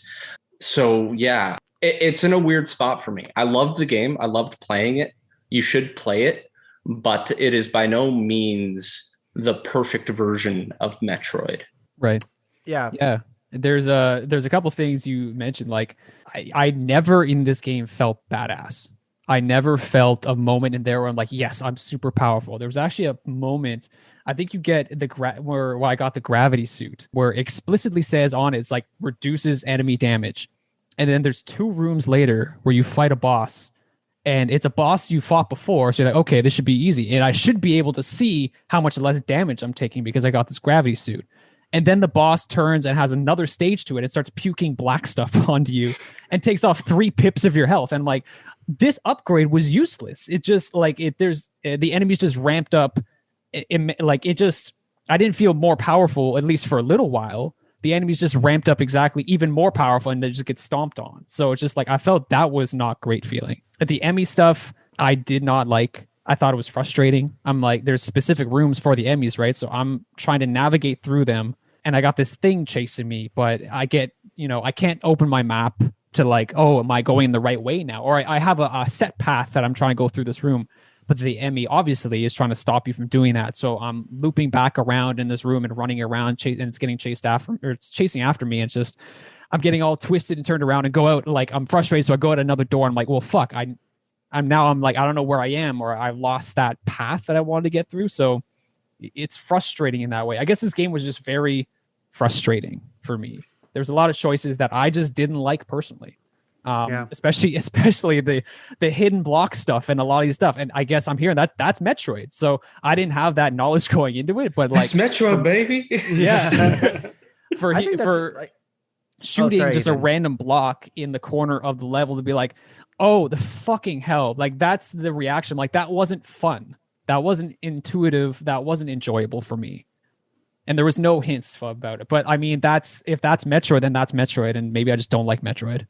Yeah, I think that's fair too. Like, I'm not sure if I like the other Metroid games either. I mean, from this one, I'm like, maybe I think I do. I had a complete opposite experience with you than Ethan. Like, when it comes to like feeling badass with Samus and stuff, I constantly felt badass, I guess. Like, I felt the mobility in the game and just the parrying in the game, which I think is like a very key component of that game, is like anytime you land a parry, you get some of your health back and a bunch of missiles back, and you're constantly upgrading your missile count that you're like just shooting missiles all the time and all this other stuff. And there's definitely the frustrating parts of like getting lost, of like, I don't know where to go next. That is a very valid criticism, I think. But I also think, again, it's intentional. It's supposed to be this way. They give you this map ability that you can highlight specific doors. So like, for example, if I got the ability to open up the purple doors on the map, then I can highlight all purple doors on the map and I can look at them. And that's how you would figure out where to go next, is because I'm like, I haven't been to this purple door yet. It's highlighted on my map. I can get there. And you can get there very quickly. The map is huge, but you're Samus, and like, you're just going all over the place. Right. Yeah, I mean, again, like, we all had different experiences with it, and I felt it was very rewarding as a gamer to play this game, because I felt like I was being challenged and that I was getting better at it and felt good. The only thing that I have against the game is I wish it had like a Castlevania B-side of the castle, upside down castle, something like that, to make me want to replay the game in a different way. Because when you beat the game, you unlock a hard mode, but I almost like wish they did like the inverse map kind of thing that Castlevania does, like a new game plus, like in a way that just like makes me want to go play it again. I will play it again one day because I really had fun playing it, but I think the replayability of this game is not as high as I want it to be for, you know, a $90 game. So yeah, let's talk about It Takes Two. Okay. Angus? Yeah. So, I mean, you know how I feel about It Takes Two. I definitely my favorite game this year, partly because of how refreshing it was to play a game that was so cohesive in both its narrative, thematic, and gameplay, like execution. Just like all of those things are always like serving each other. Yeah. And I mean, it was a nice story. I liked it. It felt very, I don't know, like I like the fact that I'm playing it and the characters need to learn to communicate with each other better. And I'm sitting there trying to figure out how to communicate better with my wife while playing it. I don't know. It just really like, it felt like just a very amazing culmination of a game for me. You played it with Leslie, right, Tung? Yeah. Yeah. Laura will not play. She doesn't play video games and she would hate it. So no, I understand. It's one of those things where like, I would recommend it to anyone who's like, if your partner plays like more basic games, I think this is one they could still get into. And Sarah loved it. Like, she loved it, like playing it. Do you think it's too complicated? No, not complicated, but I read like the great thing about It Takes Two is that it is a very satisfying 3D platformer. So good. But there's also a level of like precision that you need. It's very generous. If you die, like you respawn like very instantly. Pretty quickly, yeah. Great. Very forgiving in that way. But there is a lot of jumps and stuff that you can make in this game that I feel like a person who doesn't play a lot of video games will probably struggle with quite a bit. You think so? Like the rope swinging and stuff? Yeah, or things the like zip that. lining? Like, oh, interesting. yeah, Okay, like, fair enough. It's definitely, I mean, basic to us because, like, you know, all four of us are like such good gamers and stuff. Well, that's the thing when I think about it. It's just like you've got to play it with somebody you've got to play it with somebody else. I wouldn't want to play this with a stranger online. No, I don't even think you can. I'm not even sure. Yeah, maybe you can. I don't know. Either way, it's been so long since I played like a couch co-op game. Yeah. And this one, even though like Sarah and I each have our PlayStation set up in the living room with 2 TVs. And so we played it in the same room on separate TVs, but it's still split screen the whole time because part of the game is, and once again, it serves the theme and the narrative. You have to see how the other person sees things. You truly like the game. It like teaches you to empathize. It's just like, I don't know, like you like whenever we talk about movies, I'm always focused on like the story the movie's telling. That's like, it doesn't matter to me if a movie like, oh, the CG was really cool. Like I need a narrative to grab onto. And this one like did it for me. It's got a clear, like, and even like Dr. Hakim, like Sarah and I were not a fan of him. And you guys were like, this is this character who is kind of leading. He's like your guide through the game, so to speak. He's the one trying to teach this couple these lessons on how to be better partners. And Sarah and I did not like him at first. And then you guys were like, don't worry, he'll win you over. And then I found myself smiling at the closer to the end when he was talking. I was like, fuck, he did win me over. I don't know. It's just a very like, for it's a very satisfying satisfying Dr. game. Hakim, not only is he your guide, he's like this. He's a talking book. Talking book that has a very thick accent. Yeah. That he's like very, if at first like very like, he feels like he's in a different video game altogether. Yeah. Yeah. And he's a lot. He like does a lot of pelvis thrusts all the time. Yeah. Hard for a book. Hard for a book, but not impossible. It's interesting. Yeah. And like every one of the worlds is like there's like a different element to it. Like, I don't know. I really, and there's, wait. And then there's little mini games that you play against each other. And then by the end, they do it without you even noticing. A lot of the mini games don't even have a winner or loser at the end. And it's like, they're more like collaborative. Like literally, oh God, I don't want to give it all away, but like the games go from like, like one of you's trying to run around a circle while the other one's trying to bop them on the head with a hammer. And you try to score points and stuff like that. And there's always a winner and there's always a loser. And then by the end, one of the games just has you making music together.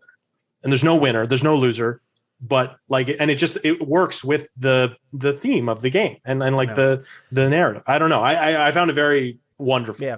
I also agree. Like it's and I've talked to a bunch of other couples that have played it and they loved it. It makes you want to poke around the world a lot. I think like Angus said, like all the levels are very different. Like it's not just platforming. There's obviously platforming. Oh, and it's tight. It's so good.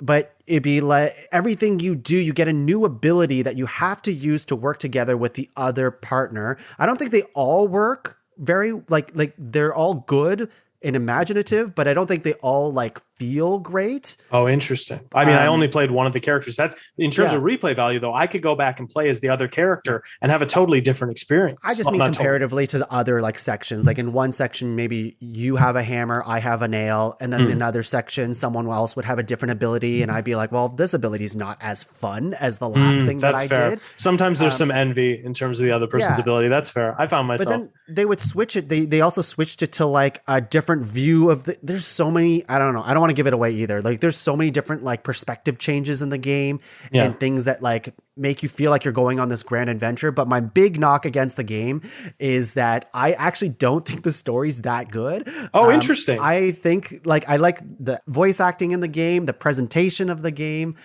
I think a game that tries to tell you that your parents divorcing, even though they are like fighting each other and like they clearly don't like each other, to like almost force them to get back together. Oh, that's how you took it? Is a weird choice. Yeah. Like, I don't know, man. I think we the can ending's work more together our ambiguous than differences, but I think the idea that divorce is inherently a bad thing is a weird thing for me. And I don't like that. Oh, no, I don't think, I think, so I had a totally different interpretation of it. I don't think it frames divorce as a bad thing. I think it frames not communicating and treating your partner as though they're not a person as a bad thing. Yeah. Like, I don't know. Very like similar in that way. I know disagree. there's a lot of discussion on this game about this topic. You should read up on it too. Sure I will. Yeah. But I think the ending's a little more ambiguous than I've heard other people say though. Like anyway, without a whole. Anyways, gameplay, just on a pure gameplay and imaginative scale or whatever you want to call it, I think this game exceeds, and it is top 3 game of my year. Like it's very, very good. I had an amazing time doing it. But I think like overall, like for me, the story is like whatever. Oh, wow. Fair enough. I think but you're like a Disney guy. But I don't think it's a very Disney like. I don't know. It doesn't hit for me in that way. No. Fair enough. My only knock against it would be that the human characters look really creepy, and they should have just done a stylized look for everything. But anyway, I would just end by saying this game 100% should be higher than Metroid Dread, though.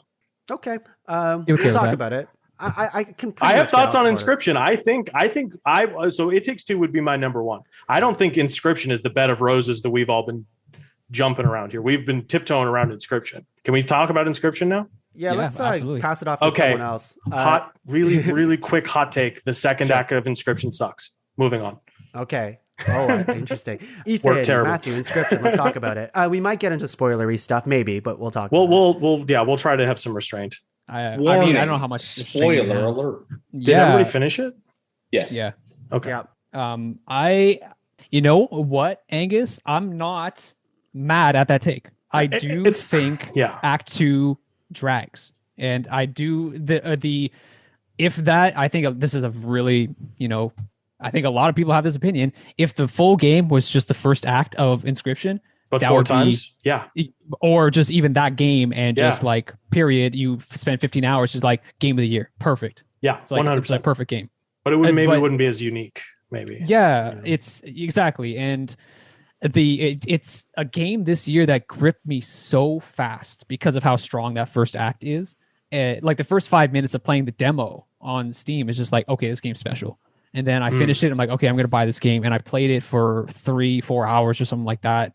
Just like the simplicity of the card game, but there's also that depth to it just really gripped me. And then the fact that this also, you said earlier, it's like it's a horror game. So there's like this creepy cabin you're in playing against this pair of eyes and this black background. You don't know who this is. You just see these warty fingers every now and again. Like, who is this person? Where am I? What's going on? And then it just feels like every corner or in every little like crack in the table and in the cabin is like hiding a secret. It's like dripping in this mystery and stuff like that. And that kind of propels you to play further. And also your cards start talking to you. So you're just like, okay, what is even going on here? There's a good mystery to it. And then you get it to this first part where you see a bunch of full motion live action videos.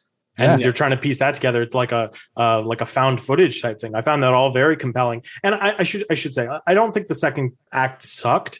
I just, looking back at the first and third act, I'm like, oh, those were way more fun. I had way more fun. Totally. The game worked differently. Like the rules changed for the second act, and it's a less fun game. Like you don't have your sacrifice deck to pull from. You know what I mean? Right. Yeah. And it does change the game. And then I think I expressed some frustrations with Matthew at certain points. Characters just change the rules of how the game plays, and it's like not satisfying. At least for me as like a player. It's like this person's like, oh, like the last boss of the second act just changes all the sigils on your cards. Oh, yeah. Okay. And it's like, oh, okay, that deck you built that you've been honing and tweaking means nothing now. You just need to take, like Matthew and I told Matthew what I did, and he's like, oh, I did the same thing. We just picked the strongest cards we had and disregarded the sigils that make each card like have a different effect to it, So, and it's not bad. It's just like, I found myself when I got to the third act and it was more of what was going on in the first act. I was like, oh, this is great. And then even like, you get to this ending phase and you kind of get a glimpse at what the rest of the game could have been, but chose not to be. Yeah. But I appreciated that choice and I respect it, but I still am like, I kind of wish I got to play those other two games. The parts that Angus highlighted are all true. The second act of the game is a bit of an oddity. Now, I'm going to take a slightly different take than Angus on this, though. I've played old school card games in like that exact same look and style, where you have to like craft this deck of cards in like a 8-bit, 16-bit style. And that act 2 was very reminiscent of those old school games. And to that, it kind of endeared me to it. But it just goes on a little too long. That I'll concede to. It goes on a little bit too long. But nonetheless, it was still like interesting because it was different, right? It gives you a bit of a breather from what you were just doing. And keeping in mind, you don't know what the rest of the game is going to be at this point. Mm-hmm. You play this really fresh take on what a deck builder and roguelike can be. And now you're thrust into this whole new environment. You're like, what the hell is going on? And like, you're seeing things that are reminiscent from the first act. And you're like, okay, well, like, oh, this guy looks familiar. Yeah. And you're like, okay. And so then like by the end of that second act, you're like, no, that's not what's gonna happen. And then it happens, and you're like, oh shit. And then from there, the game gets amazing again. Act 3 is probably my favorite part of the game. Cool.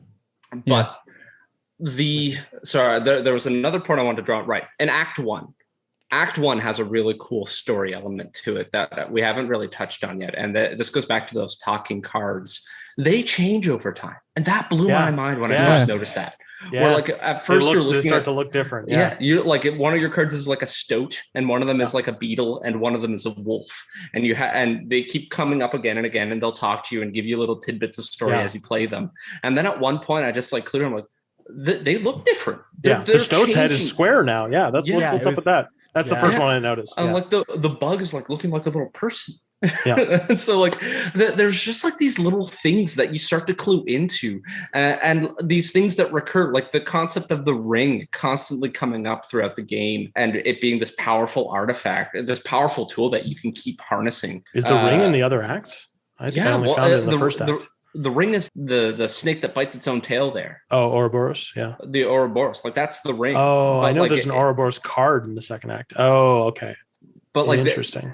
But like there's just like a whole bunch of stuff that keeps popping up throughout the game.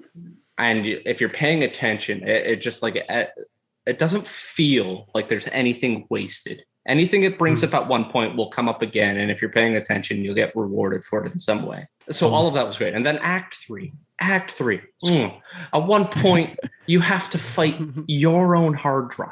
Yep. Yeah. You have to fight your own Steam friends list. Yeah, that was crazy. Yep. That was nuts.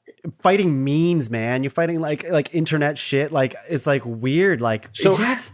Oh, you fought memes? I fought like something that like looked like a meme, but it might have been on my hard drive. I don't know. Like it's just like it's cool that it pulls from that shit because it was pulling my porn in from my hard drive. Yeah, man, it's crazy. And the porn had such high stats.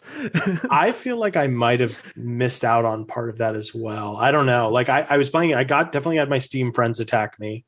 And I think I took a picture of one of them, but I don't remember I feel like the only hard drive thing I ran into was they're like, pick a file and we're going to delete it if you lose this fight. And I just picked a random file that I didn't know what it was. I could be misremembering, like, because I have Steam profile friends who probably have memes as their pictures. So it could be that too. But yes, like I had that hard drive thing. Oh, question about that fight. Yeah. If you pick too big of a file, did your game crash? Because that's what happened to me. Oh no, really?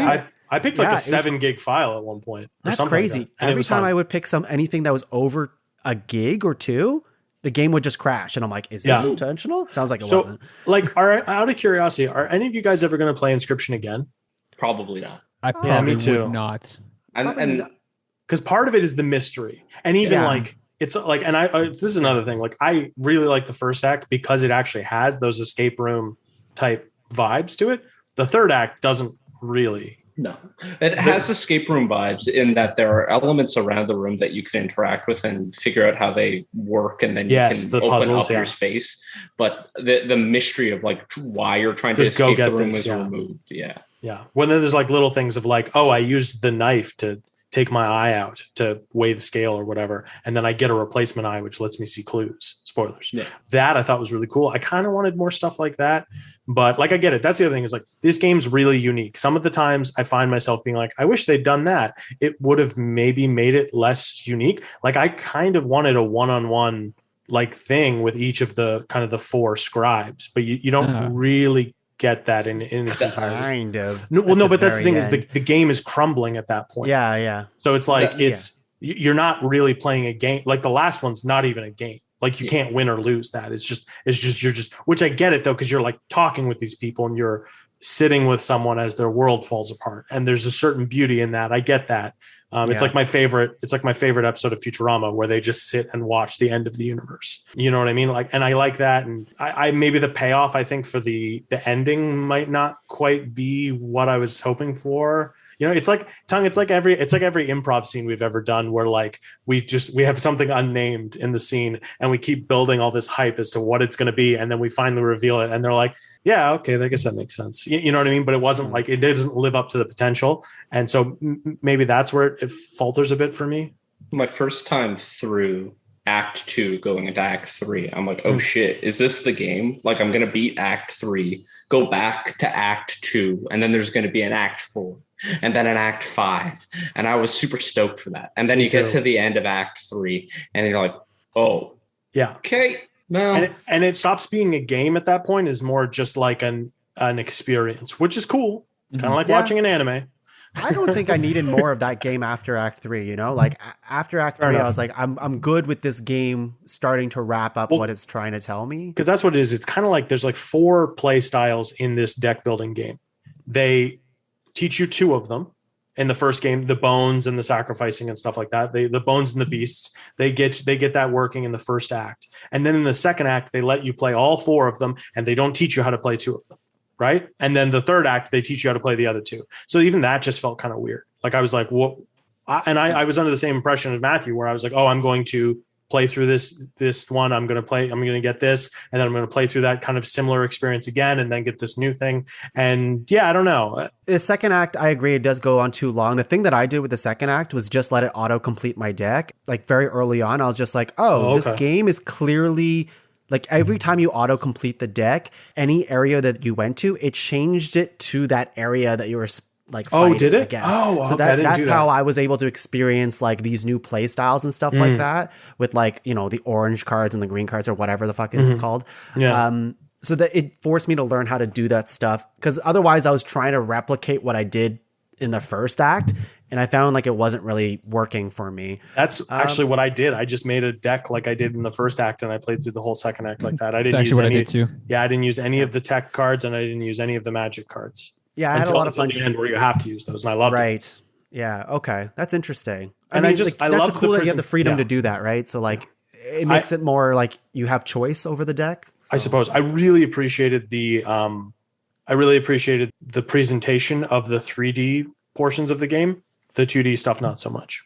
It's not that I hated it. I just was like, a certain style, but you're right. It's not like Whereas like I like the different boards. I was so excited to see what the other 2 scribes areas were going to be like, and you kind of get a glimpse of it. And little when they brought out that chessboard, I'm like, oh, this is the one I want. And then they're like, it goes away. I'm like, oh, okay. Yeah, and you get to play like 1 round of it, kind of 2 fights, and then it's like, yeah, you're done. You're done now. Yeah, so, I mean, they're all kind of variations on the same type of game, I guess, right? But it would have been cool to play those longer. I agree with that. So do you guys think Inscription's number 1 on our list? I was just going to say that. It almost sounds like everyone, like, I think there's a lot of love for that game, but it seems like, actually, now that we're talking about it, it's like, there are parts I'm kind of like not so hot on. It's kind of drags a little bit. I don't know. That's kind of the feeling I'm getting right now. I really appreciate the swing, though. You know what I mean? And it's like an inside the field home run. Yes. You know what I mean? Let me tell you why it's my number 1, I guess. Like, that's why, like, if we're talking about like games that feel good to play, like Metroid and Ratchet and like It Takes Two, like all of these, but Inscription caught me by like a complete surprise. And it's very novel. It was very novel, and it felt, I think this game would get ruined if you like told everyone what would happen in the game. Kind 100%. of what we just did. Yeah, 100%. Hopefully. But I think were kind of vague. I think we were vague enough with what's going on, and we didn't reveal everything about it. But like, as soon as they start introducing this greater world of like this FMV stuff, which I felt was very compelling to like see. It's just like a one actor, like 2 actors in the real world doing this thing. And it's good. And I really wanted to see what happened next. Yeah. And then going from, I really just want to be like, what's going to happen next? What's going to happen next? And I think there is an argument to say that maybe it doesn't live up to like the build of what it's going for. I think it satisfied me for what I wanted. I could not put that game down when I played it. Even the slow part during Act 2, I could not put it down because I wanted to see what it was building up to. Like, you get into Act 2 and you're like, well, okay, this part is a little different, but this is obviously not the end of what they're trying to do. Yeah. And even so, I played through it, even the parts where I wasn't really on board, I played through it because it sold me in that first act, and it takes you to Right. act 3 Yep. and you're like, okay, I'm on board with this all over again. Like it is a game that you want to see through to see what it's going to throw at you, because it is that fresh. And that is always a big thing to me when I'm considering my game of the year, is like, how fresh was the experience? I have never played a game like Inscription before. It's very true. That's Very true. kind of where I land with it in total. I don't know about you guys, but like the first time I played it, I got partway through Act 1 and then I put it down and I didn't pick it up for like over a week. And then you guys mentioned it in the chat and I was like, oh, maybe I should give this game another try. And the part that hooked me was like the mystery of it. That's why I feel no need to ever go back and play it. Like, I didn't think the card game was, I got better at the card game the second time because I just restarted the game. And it's weird. It's harder to restart your game than you think, just because of the way it's set up. But yeah, I don't know. It also feels like it becomes less of a game as you play it and more of just like an experience. Right. Okay.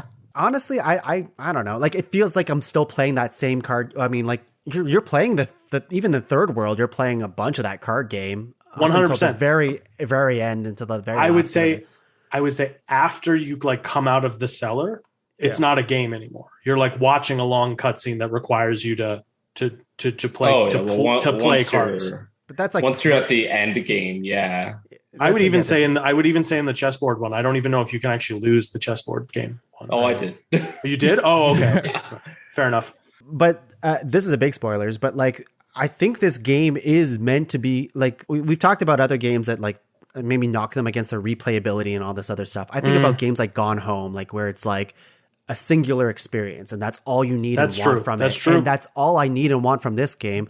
I don't need to replay it. No. In fact, this game deletes your ability to play this game by the end of this game. I thought it was going to uninstall itself. Honestly, if it it closes itself at the end of the credits. I fucking okay. Actually, Tung, you know what? You're bringing me around a bit. Much like improv, I'm glad that it happened once for me. Like, it's like it happened and it's gone, and now I just have the memories of it. That maybe there's something to be said about that. I will think about this game for a very long time. At the very end of the game, you can only play the FMVs, and if you really want to, you can do that last encounter again. But you can't do any other part of the game. Like, you can't just start over. The game's gone. No, you got. Done. Oh, really? You got? Because I think you just go to the settings and you reset your save. Yeah, or you can also just go and replay certain acts if you want. Okay. Yeah, but that's really the way it's designed and showing you this stuff, it's just like you know what? Like, fuck it. Like, here's.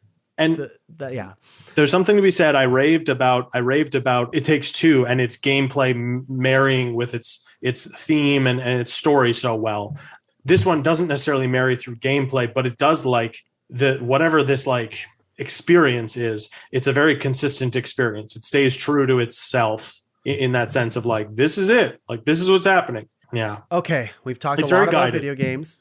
We just got to narrow these three down. It's so late, you guys. It's so late. So much later than I thought we were going to go. I'm so sorry. We knew this was going to happen. It's actually later than I thought it would be, honestly. Me too. What's number 3? I'm pretty easy. I'm glad we got to talk about everything and lay our feelings on the line. But really, I'm pretty easy about what's the top 3 is going to be. So they're all good games. Great. I mean, Dread I haven't played, and Ethan didn't really like Dread. Yeah. So that's why I would say Dread is 3, because at least you and I both liked It Takes Two.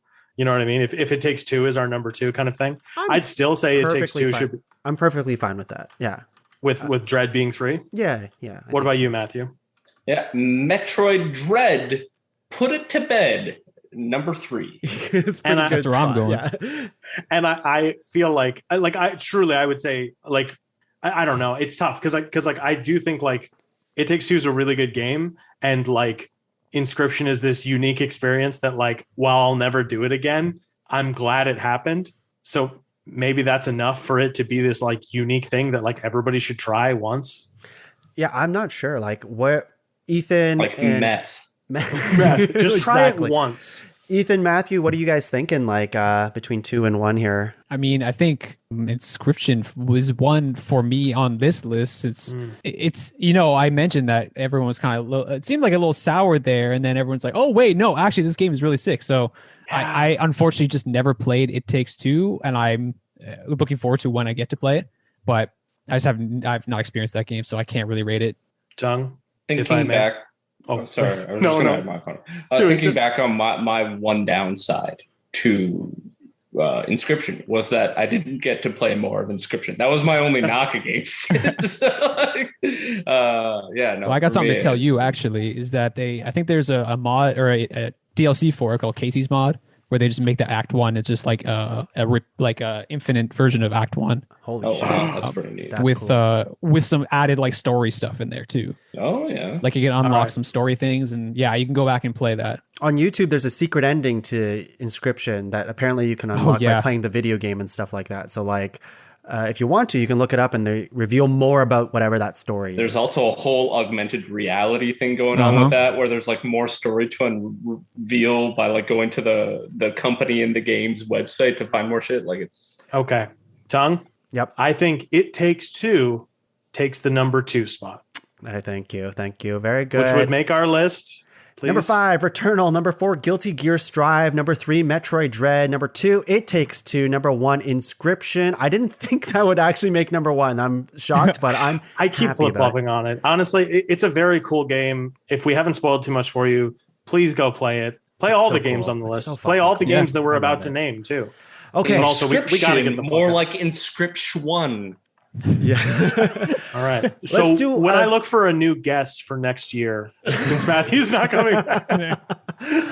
Okay, let's not drag this out even more. Oh, God. Let's see Here we here. go. I got everyone at the table to do like a top 10, top 5 of their own personal list. They can have honorable mentions and stuff like that too. If they ordered it, that's great. If they made that ordered list, that's great too. But let's start with Angus. Give me your entire list. I'm just going to give you my 10. This Just is go. their honorable mention. Okay.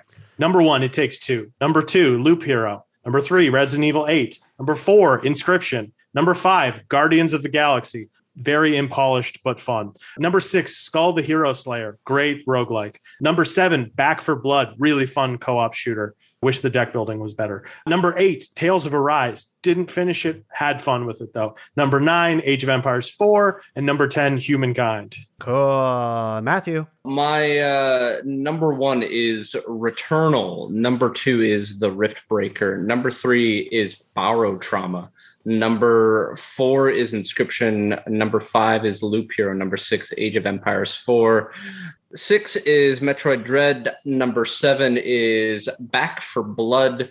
Number 8 is Ratchet and Clank Rift Apart. Number 9, I've lost it somewhere in there. I don't know where it ended up. And number 10 is No More Heroes 3. Oh, interesting. Is And number 9 the old data? Matthew's feed just turns to static and we all start bleeding from our eyes. Inscription joke there. Play the game. Find me. Ethan, give me your list. I only got 4 actually. There's a bunch of games I just wasn't able to finish, and everything just kind of like they're all kind of like number 6. It seems like or number 5, tie for 5. So after that, number 4, Psychonauts 2, number 3, Unsighted, number 2, Inscription, number 1, Guilty Gear Strive. Hell yeah. Hell yeah. I have a ton of honorable mentions and a bunch of games that I wish I played and all this other stuff, but I'll just give you my personal 10. And if you want to find the rest of that type of stuff, just go to podcavern.com, where we might list a few extra games that we may have not got to on this episode because, it's been like 10 hours since we started recording this thing.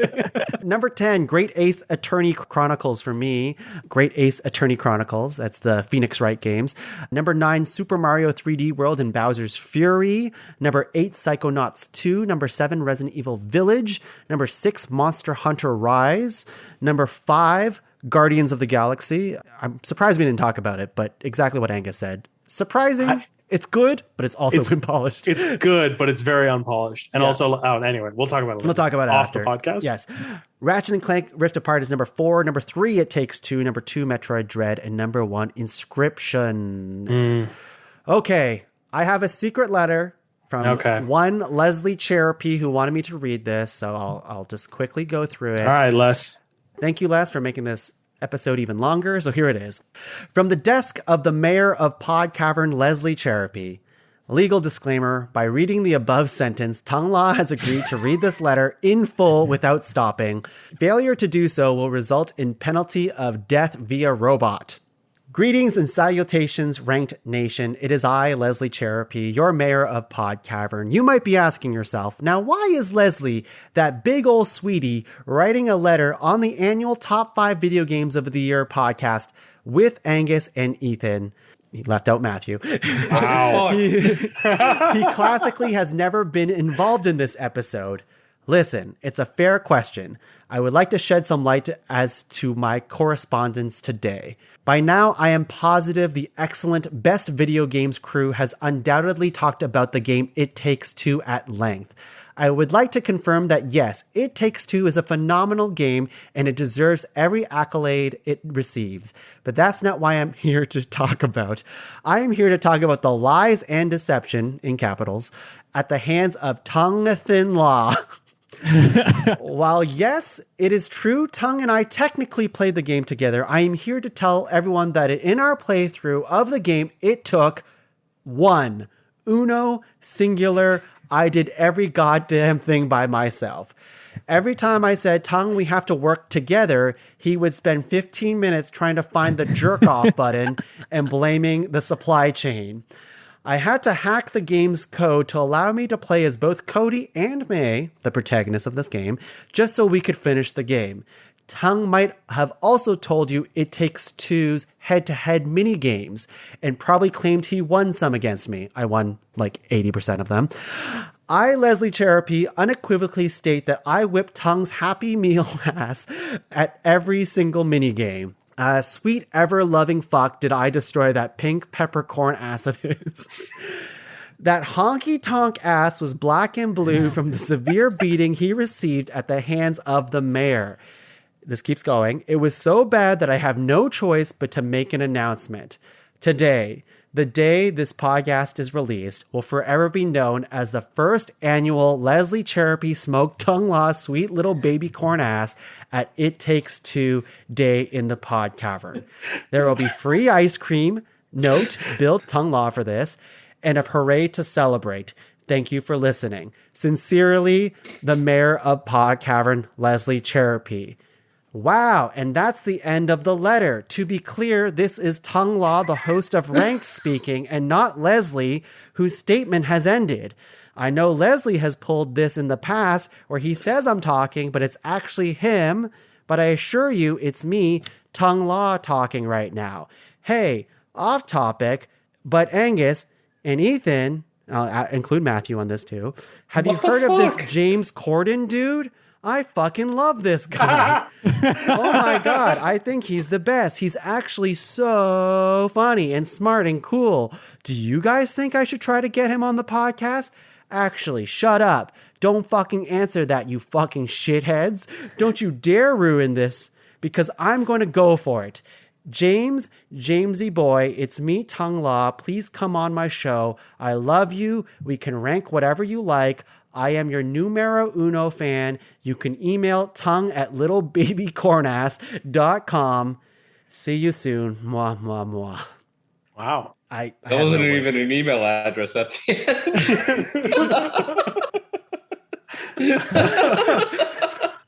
I have no words for this. Ethan, I can't see your reaction to this, so if you want to just chime in on this a little bit. I am frozen in shock. That's what that is. I think we all are.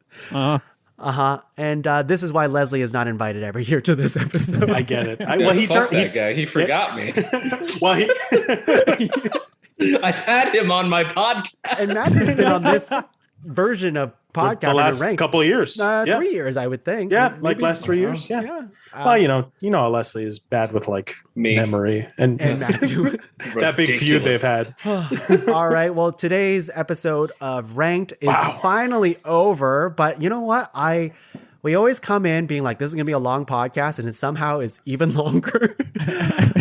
And I was going to ask people their most anticipated games of next year, but like, there's just no time for that. Oh, we're I was going to ask this really quickly. I know Matthew's is Elden Ring, so we know that. We know. So Elden Ring. Elden Ring. Ethan, Angus, what do you think?